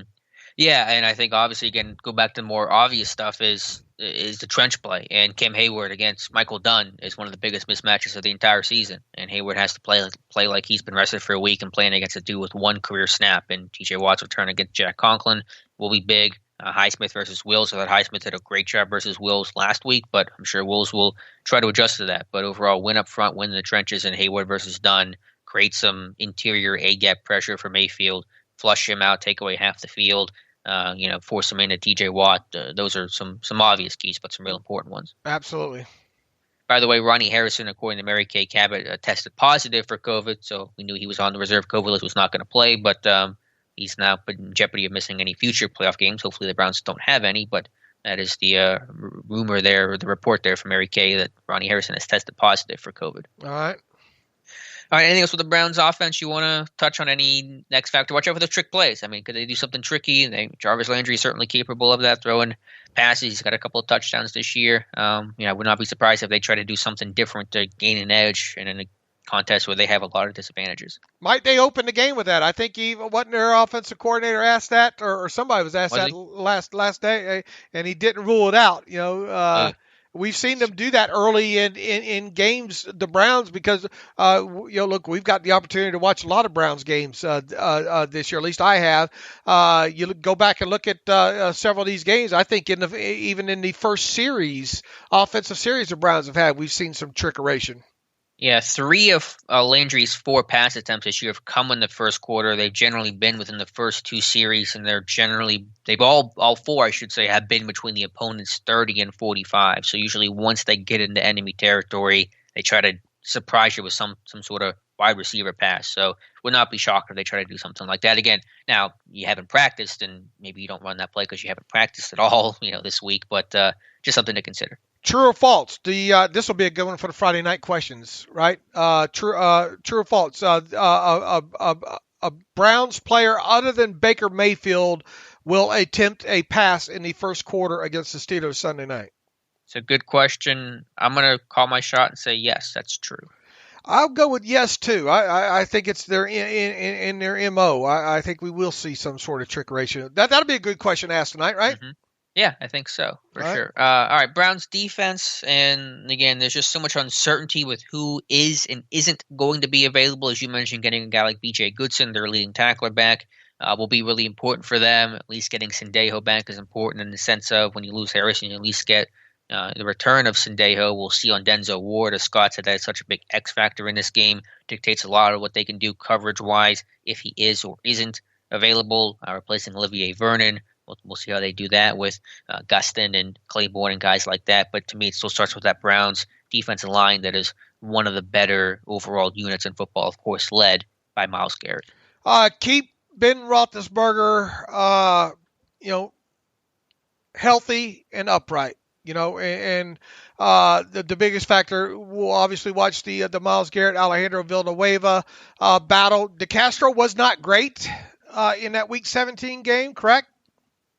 I thought he was really poor. That was one of his worst games of the season. I mean, what was it? The interception, the Mason Rudolph that he allowed the deep penetration on. I'm trying to remember. There was a free blitzer that came off DeCastro's side. I'm not entirely sure what the communication was, but yeah, I hear what you're saying. No. It was the deep pass to Deontay Johnson. And he got walked back. Down the right-hand side. I got him confused there. Yeah. Not a great game by David DeCastro that last time out, so definitely got to get better there. Look, I know I put out there I think they could maybe rush for 100, over 100 yards. That's what I'm hoping for. The reality aspect of it there, just I want to see the successful play rate be there, if nothing else. I think they should get Dotson involved out in space more. However you want to do it. Do you want to do some pin and pulls to that side? So some power. Whatever. I think they've got to find a way to get a big guy on the move in this game more than they have done so far. The kids should be comfortable enough to do that. I want to see some guards moving. I think that gives them the best chance to maybe create one of them 10, 11, 12-yard gains. Yeah, I hear you. At this point, I'm all for anything, and nothing has seemed to really work effectively. The Browns have done a good job countering versus power and spiking inside and wrong arming these guys to, kind of blow these plays up. Some split zones seemed to be effective last week early. That was with Raider, so you're not going to have him. At least you're probably not going to have. I mean, you could do it with Vance. I mean, Vance will get that. And Ebron puts effort into it, and sometimes that's good enough in those type of split zone kind of cutoff blocks, but. Yeah, I don't know, Dave. Again, situational football is all I care about right now. Connor's had to create a lot, and he's your best creator in terms of a runner right now. So maybe just hopes that he can make a couple plays on his own. I don't know what your X factor is going to be in this game, and Makes two of us. and I don't want you to reveal it in this podcast. It doesn't sound like you're ready to, but I will tell you this, and I wrote this up the other night, and it is kind of a Captain Obvious, I think, if you will. The Steelers have got to get the football in the hands of one rookie wide receiver, Chase Claypool, early and often in this game. End of story. I think you've got to get him involved early in the game instead of coming out in the second half and throwing him 3 straight passes, yada, yada. If we've learned anything about Chase Claypool throughout his rookie season here, it's the fact that he's not just a deep ball player, okay? He has made plays both down the field and underneath as well, too. I don't know if you read the stats that I put together on him, Alex, but he's registered 62 receptions, 873 yards, and 9 touchdowns. That means that is not, that means that is non-deep receptions on the season, and by non-deep, I'm talking about less than 20 yards down the field.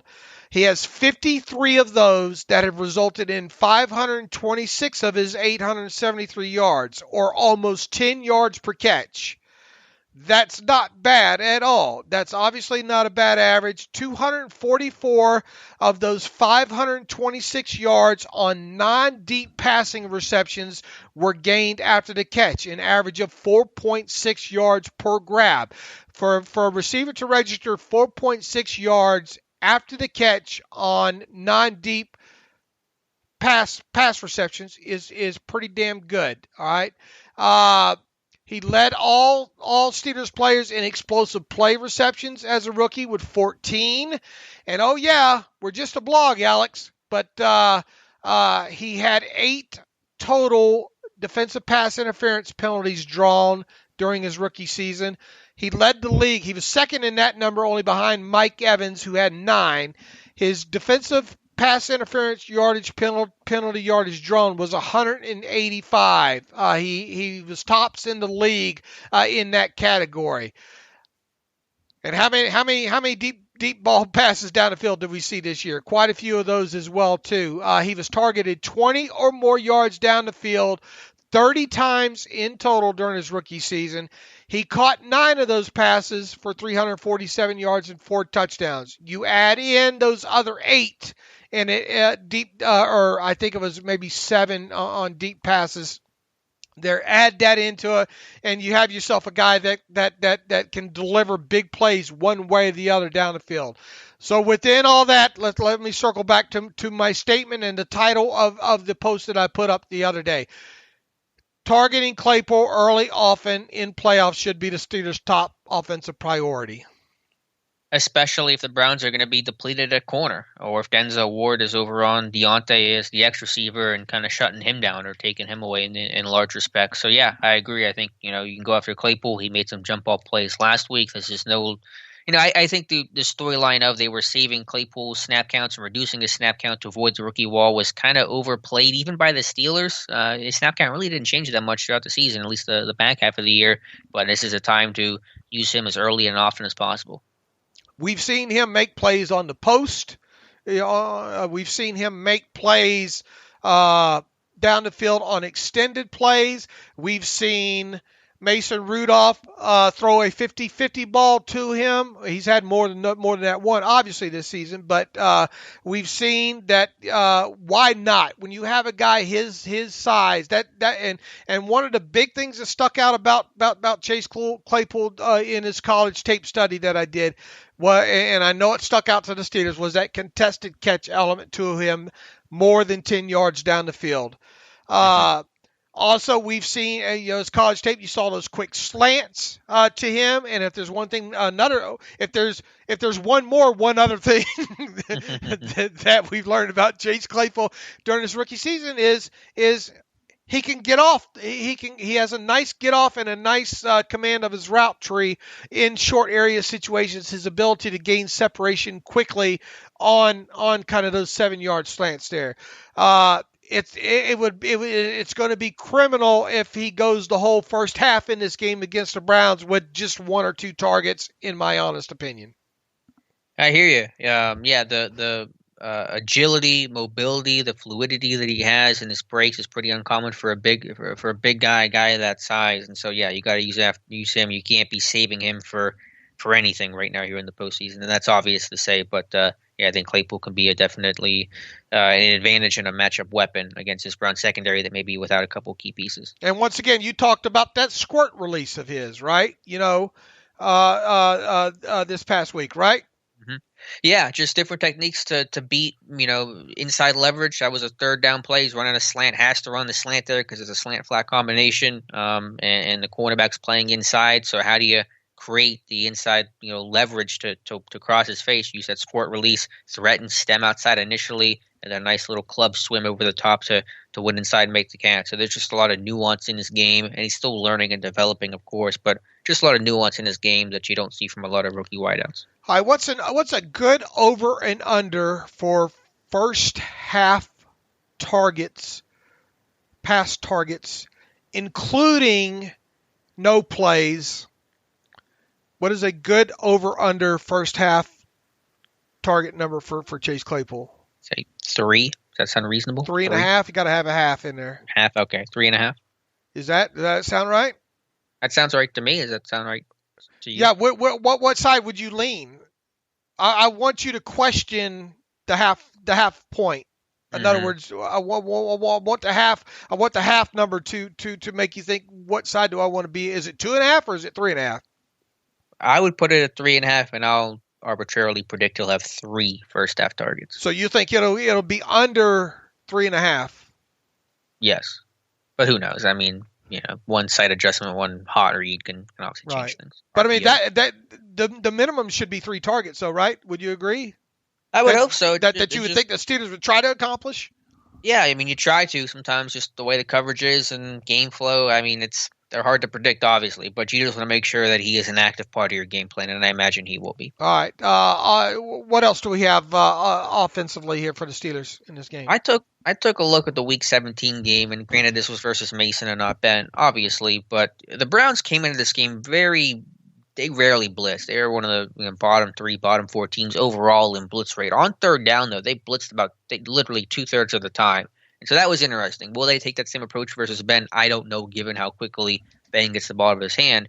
But it was interesting to see the Browns bring a lot of pressure, a lot of nickel field side pressure on third down that is uncommon for them. So watch out for the nickel field side blitz on third down this Sunday night. You would have to think Ben Roethlisberger's kind of hoping that they do blitz a lot, right? Yeah, I mean, it certainly works against it. And there was something, and I am getting in my own head here, and I'm probably assuming wrong, but, when Randy... That's my job. I know. That's my specialty. I had the tinfoil hat on today. I was reading something that when Fichtner was talking about the communication factor between play caller and quarterback, and he was just kind of giving just vague examples of things he would tell Ben, and something he referenced was, watch the right side. And I was thinking that nickel blitz always came from the right side last week versus Cleveland. I wonder if that was what Randy was referencing to Mason Rudolph. So watch out that right side field nickel corner blitz on third down. At a specific point, I know, but you got to be careful of those pressures. All right, wrapping up the preview. Yada yada. Don't turn the football over. Yeah, pretty simple. You can't lose a turnover battle. As I think in all 4 of Pittsburgh's losses this year, they've not won a turnover battle, and in every game where they've won a turnover battle, they've won the football game. I'm pretty sure of. So very cut and dry talking point there. I think we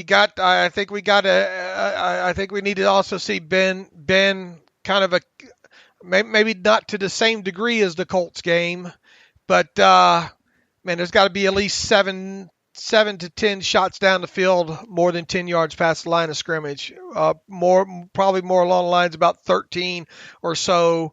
I'm okay. I think catch short, run long can be an aspect in this game, especially if they don't have all their pieces there. Talking about the Browns defensively. And being on a short week and those kind of things. But you're still going to have to take shots down the field. And once again, I think Claypool needs to be involved in that. I am once again going to reiterate my shot. My Juju's going to have a catch more than 19 yards down the field. All right, fair enough, especially if they're playing backup cornerbacks. If they're playing third and fourth string cornerbacks, you got to attack those guys. You can't just throw short. Go deep on these guys and make them step up and make big plays. All right, what else? Special teams, Boz should be back, which is good. Barry's been punting well. Their situation's a little shakier over there in Cleveland Park. He's not been great the last couple weeks. And McLeod, if you can get a big play there, that's great. And obviously take care of the football stuff we referenced earlier. Those are the important keys for him. All right, Dave. I think that was everything to cover in preview of this game. We can preview Wild Card Weekend and in a moment at least get to our Steelers-Browns prediction. All right, let's run through these games and see what we can come up with our picks here. Super Wild Card Weekend. Indianapolis Colts at the Buffalo Bills. The Bills at home laying 7. It's a pretty big line, even though it's at home. What's going on with the health of some of them wide receivers in Buffalo? That's true, right? Beasley, is Diggs playing? I think he is, out. right? Huh? I think Beasley's out. Is Diggs going to play, though? Oh, I thought you said Diggs is out. No, I don't really know. I'm talking about Bud here. I don't know the status. I still like Buffalo, though. It's a really well-coached group. Gabriel Davis has stepped up for them. I don't know if they're going to get John Brown back or not. I think maybe the Colts cover this one because of the injuries, but give me the Bills. I think Diggs plays. Obviously, I think that's the expectations here. Rock Ya-Sin's not playing, though, I don't think, right? Didn't he get rolled out for this one? That sounds right. And if that, not that he's lighting it up and all, but I let's see. Without Rock Ya-Sin, Colts look thin in secondary. Had a tough. Diggs is a handful, man. Josh Allen and the Colts defense has been good for a lot of this season. I don't think they're going to be good enough. I think the Buffalo Bills run away with this one. Give me the Bills lay to 7. You had the Colts plus 7? Yes. All right, Los Angeles Rams at the Seattle Seahawks. Who's going to play quarterback for the Rams? Seahawks at home laying 3.5. Yeah, playoffs are so much about quarterback play. Who's the better quarterback? Goff is questionable. Who's the backup? I want to say Wolford. Wolford? Yeah, that's Wilson versus whoever the Rams are starting. Even though Seattle has their own problems, especially defensively, give me the Seahawks. I question this one. I think that Rams defense is good enough to cause some problems here in this one, and that's why I think it is a 3.5 point game. Some underdogs got to win this week, right? And we hope it's not the Browns. I'm taking the Rams in an upset here, Alex. Ooh. I'm taking the Rams in a road upset. Give me that 3.5 points. Regardless of which quarterback starts? Regardless of which quarterback starts.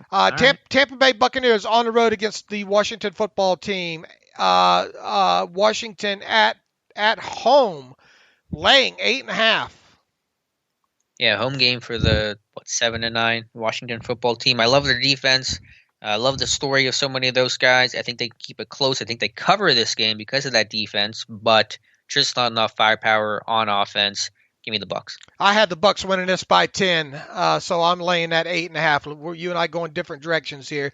Baltimore Ravens on the road against the Tennessee Titans. The Titans defense just isn't good. Titans at home getting 3.5. Is Derrick Henry enough? I don't think so. I'm going to go with the Ravens. I know about last year's matchup, but I think the Titans are favored by 3, you said? Yeah. The Titans are underdogs. They're getting 3.5 points at home against the Ravens. I'm trying to find the upset here. I don't think this will be it, though. I don't know. What do you think? And you go first. I think this one might be close as well, but I think the Ravens pull it out. I think the Ravens win this one, but I think they only win it by a field goal. So give me the Tennessee Titans plus the 3.5 points. Give me the Titans in the upset. I got to pick an upset here somewhere. I don't know if I love this one, but you see what they did last year. Henry has just been a machine. Granted, some of these Texans defenses are trash, but still, he's just been amazing. A.J. Brown, Tannehill's playing so well for them. Vrabel's a great coach. Close game for sure, but give me the Titans. Titans obviously got to play ball control, and Derrick Henry's got to have 200 yards, I think, for them to win this game. Not impossible, but a tall task for sure. Chicago Bears at New Orleans Saints. The Saints are laying 10 points in this one at home against the Bears. The Saints at full strength, right? Kamara's back. Michael Thomas is back. All of them, again, goes back to quarterback play. I know Breeze has had, some really poor moments this year, but better than whatever's going on over there in Chicago. So give me the Saints. Give me the Saints. Lay the 10. They should blow them out. All right, that brings us to the Pittsburgh Steelers hosting the Cleveland Browns Sunday night, the last game. Hopefully an underdog has won a game by then, because I'll be mighty nervous just for the probability factor alone in this one. The Steelers, probably not surprisingly at this point, 6.5 favorites according to my bookie. What do you have? That line opened at 3.5 and moved because of the COVID situation that's increased in Cleveland. Overall, you got a more veteran Steelers team. I think the Browns have done a great job this year. Stefanski's been fantastic. Kudos for navigating this crazy season. First-year coach, leading to a playoffs. I really wish he could coach in this game. I'm disappointed that he's not going to be able to, but I think them missing Batonio is huge. Maybe a bigger loss than even not having Stefanski there. The Steelers have gotten good pressure against Mayfield. The run game might be, just good enough. You kind of see where I'm going with this one, and I think just in the trenches defensively, the Steelers' pass rush and coverage will be enough in this one. We'll be close, I think. I'm pretty confident in that. I have the Steelers winning this game 27-23 over the Browns. So the Browns do cover in this scenario, but the Steelers win, and that's all I care about. All right, I think that the totality of everything, and that totality is Batonio, that's Olivia Vernon, that's Ronnie Harrison, that's the no practice this week, that's the no Kevin Stefanski, the missing a few other position coaches here. It's too much. It's just too much, Alex. A reference to something? Not really. I'm just being dramatic. Okay. You got rest for Watt. You got rest for Hayward. You got Ben Roethlisberger feeling good and all, coming back this week. You got overall you're missing Hayden, but a fairly healthy team that also has been able to practice. The magnitude of if the Steelers lose this game is just, we said that a few weeks ago against the Bengals. There's no way that they lose this game. Obviously, playoffs on a much better team in the Browns, all the problems aside.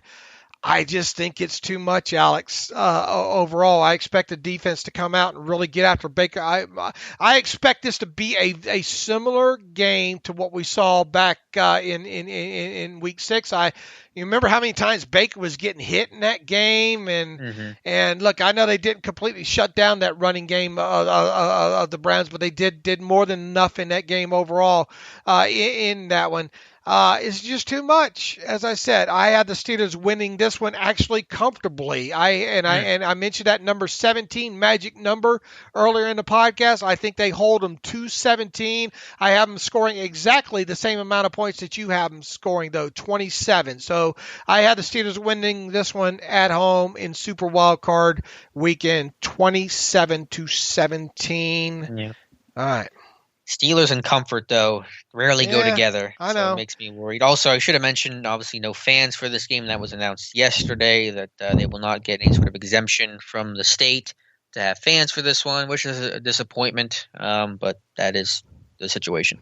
All right, shall we get to some reader emails real quick here to close it out? Let's do it. And by the way, congrats. You have won the regular season pick'em I forget what the records were, but you beat me this year, so kudos to you for that gold star. Well, then that's a payback for last year because I believe you got me last year there. Yeah, so now we're tied. Well, let's see how we do in the playoffs before we round this thing out here. I appreciate when you remember things that I do well, and don't hit on the ones that I don't do well on. All right, Brett Nile. I was listening to the Monday and Wednesday podcast and had a couple questions, salary and personal related. Let's see here. I was listening. Let's see. At this point, who gets the most snaps at tight end for the Steelers next year? Ebron, McDonald, Gentry, or Rader? My vote, Rader, as he beats out Gentry back up to the high round pick. Wait, he beats out Gentry for backup to a high round pick with Ebron and McDonald as cap casualties. So he's calling for Ebron and McDonald to be cap casualties. He votes that Radar of the four tight ends, Ebron, McDonald, Gentry, and Radar, that Radar has the most snaps next year for the Steelers. You said Rader's going to have the most snaps? Well, because he says Vance and I think one of them will be... He thinks Ebron and McDonald are gone, and he thinks for lack of a better word, Gentry probably will be as well. Mm-hmm. I mean, that's probably fair on Gentry. I think one of Vance and Ebron's gone. I think it's much more likely to be Vance right now than Eric Ebron.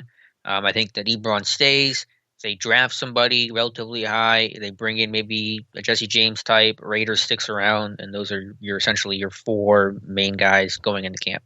I'm just going to say, because something could happen with one of those Ebron and McDonald staying, although I'm with Brett on this. I don't think it's unthinkable that both Ebron and McDonald will be gone, but I think they got just enough out of Ebron maybe to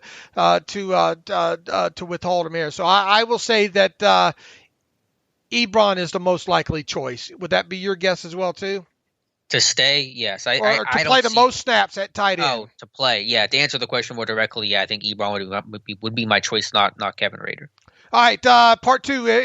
Second, if the cap is $175 million, what are the odds Pouncey is one of the cap casualties? What about if it's $200 million? I don't think if Ben Roethlisberger's part of this 2021 team, he's not going to let Pouncey get cut. Period. Yeah, obviously Ben wouldn't agree with it. I don't think you would want to do it in a year where you're presumably losing Filer, presumably losing Villanueva, the cash another year older. You're not going to want to do more upheaval to the offensive line. You maybe look to draft his replacement, but you're not going to cut Pouncey. So I don't see that happening. I don't see that, and I don't see regardless of cap space either. With all the injuries at middle linebacker, is it possible that the Steelers extend Vince Williams in order to reduce his cap hit in 2020, even if they may have to cut him before the end of that deal? I suppose that's a possibility here, but I mean, you're only playing with really $4 million in base salary that you have to work with here. So let's see here. Let me find out here. How far would you extend them out? He is 30 now. I think 30 or 31. And there's got to be some guaranteed money in there too to make it worth his while to do it here. Let me find Vince's number here real quick. Generally not the kind of guy that they do the extension with. He's not one of the top tier players. So. I mean, $4 million is what he's due base salary, and I think what's his minimum going to be? Maybe right at about $1.075 million. Maybe a little less than that. I forget how many years. $1 million.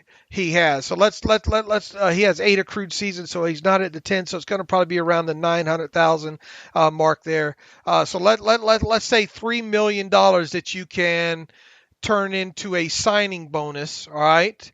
But you'd also unless he just did it with 4 years put on, I don't think he would do that. You're still going to have to give him some extra bonus money on top of it to make it worth his while, right?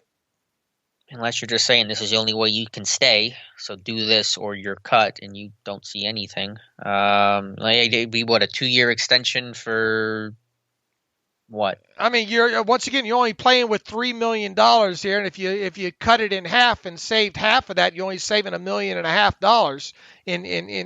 in cap space there. Yeah, I don't see that just as on the a path. 1-year extension, and then that's not giving him any new money on top of it in the first year in 2021. He's would erode. right. So I think the more plausible situation is you just ask Vince to take a pay cut by $2 million. But still ask him to start. Yeah. Because you could just cut him and just say, we got Spillane, Williamson, we can sign cheap as the number 3. Bush is coming back. Cross our fingers, recovery goes well. And I wouldn't like it, but these are difficult times. Okay. All right. The question was extend him. I say no. Yeah, I don't see that happening. Number 4, Ebron, Derek Watt, and McDonald are the first 3 cuts if needed in some order. Who's number 4 through 6? I'm not convinced that Derek Watt gets cut because, once again, you only save $1 million roughly after roster displacement. You're still going to need a fullback, even though they don't use them. Yeah, you don't need one. I mean, $1 million, $1 million. Though. All right. He has Ebron, Derek Watt, McDonald as the first 3 cuts if needed in some order. Who is 4, 5, and 6 of Nelson, Pouncey, and Williams? I don't think Pouncey gets cut. Once again, I don't think Nelson gets cut when it comes to that. So I guess the most probable cut of the 3 players you gave me a choice of, Brett, Nelson, Pouncey, and Vince Williams, it would be Vince Williams would be the most probable. He would. Yeah, I would agree. It's not going to be Pouncey. It's not going to be Nelson. I think Vance is gone. I think Watt has a good chance to be released. Williams wouldn't shock me either way, but would not shock me if they cut him. That would suck, but it would not shock me one bit. All right, Rod Myers writes in, love listening to your show. Nothing better than keeping up with the Steelers and helping my workday go faster. I wanted to mention that you said Mel Blount had a rule after him. What about the blindside block rule? I call that the Hind Ward. That was why I brought up the Mel Blount rule. You got that aspect of it, right? That I was saying. Yeah, that's what you meant. Yep.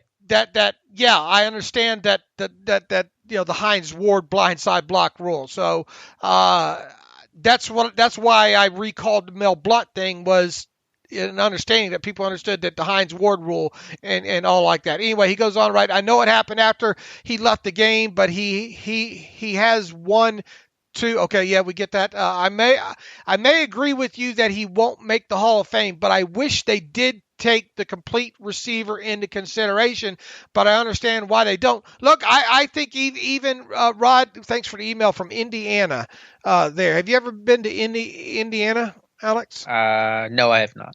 Okay. I have not you? either. No. I get the totality. I think Alex gets the totality too. And I think even with the totality of Ward being an all-around player, I still think he has a hard time making it. Yeah, I thought that they're not considering that. If it wasn't for Ward's blocking and kind of that other unique stuff, then he wouldn't be anywhere near the conversation. So it's being considered. It's just not good enough to still get in, even with that consideration. And I get the rule is named after him, and that's a pretty significant moment, the hit he had on Keith Rivers. But I'm not going to compare the blindside block rule to the 5-yard chuck of Mel Blount that changed and transformed coverage and offenses that we know today, to a blindside block that didn't transform the game the way that Mel Blount did. So I'm not going to have those as analogous. And, people keep throwing back at us Andre Reed and all like that. Look, Andre Reed still came into the league in, I think, 1985. It was just the era and all like that. Do I really think in totality Andre Reed's deserving? I don't know. I'll have to go back and do some study on that. But I don't think you can. I don't think the argument for a guy getting into the Hall of Fame really should be, yeah, but that guy's in.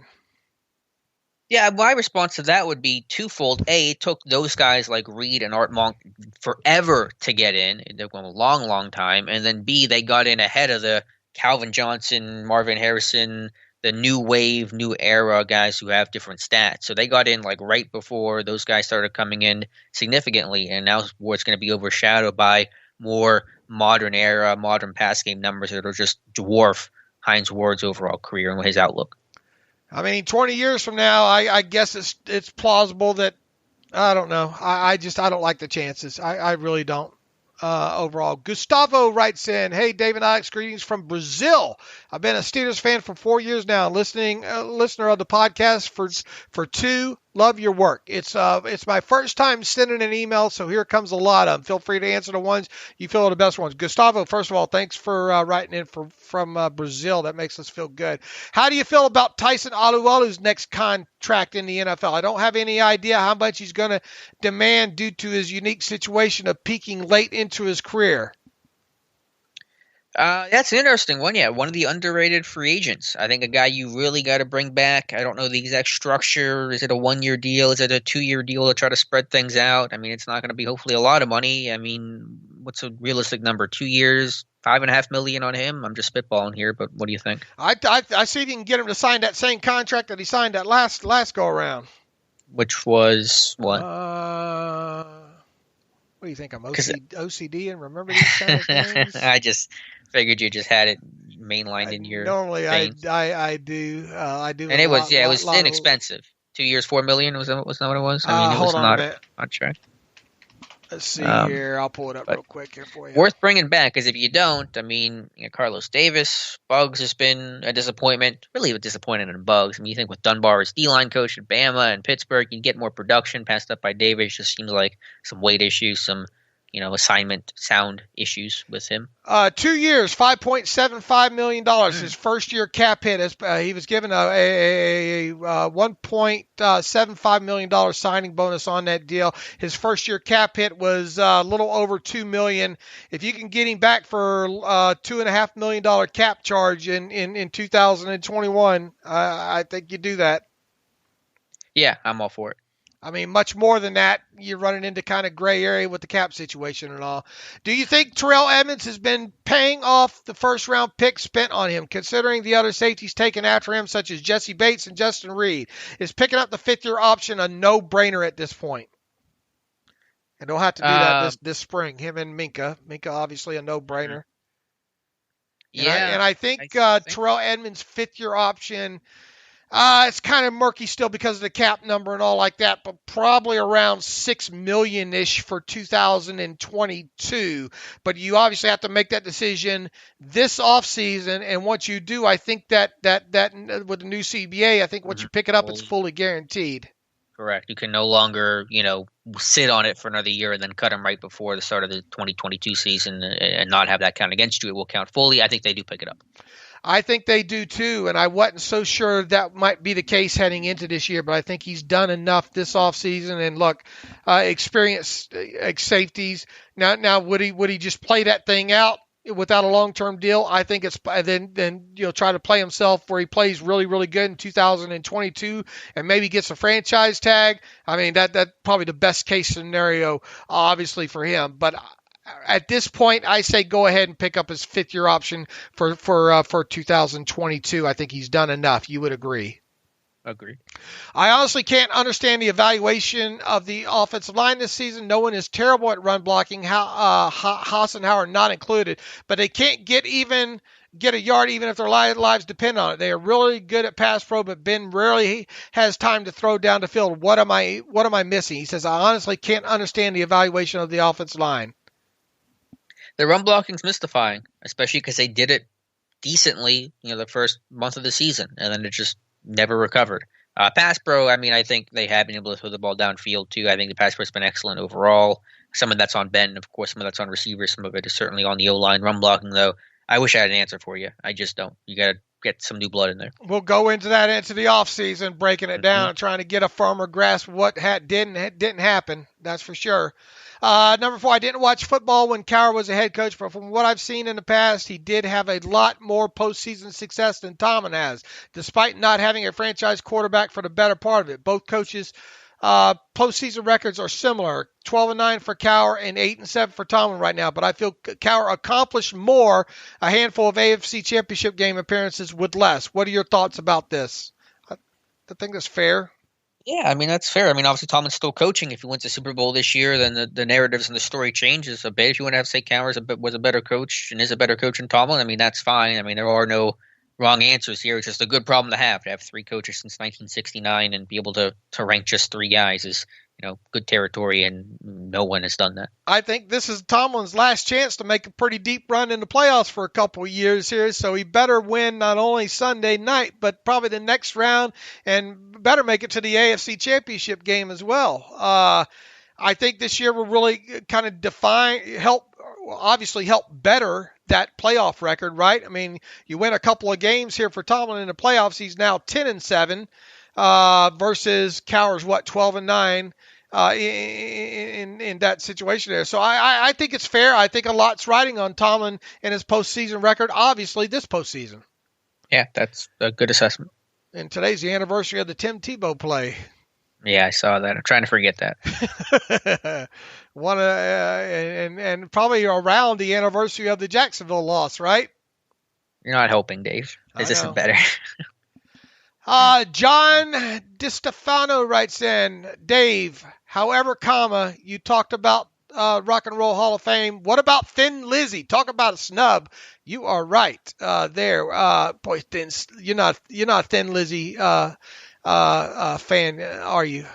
No, Man, that's sorry. A great old 1970s rock and roll music right there, Alex. Talk about a snub. However, Phil Lynott, who was their lead singer, bass player, love the show, but Hines Ward is so damn good, man. I think he deserves it, but you're probably right. However, anyway, love the show, man. Thanks. He goes by the nickname Deep Dish. John, thanks for the email there. Let's try to fit in maybe one more here, Alex. And once again, I apologize if I've been off. I do not feel well at all today. History for some optimism from Darren. Hey, guys, first time emailing. Love the show. Found y'all 2 years ago when I first started listening to the podcast at work. You were the third Steelers podcast. No, I think we read that the other day, didn't we?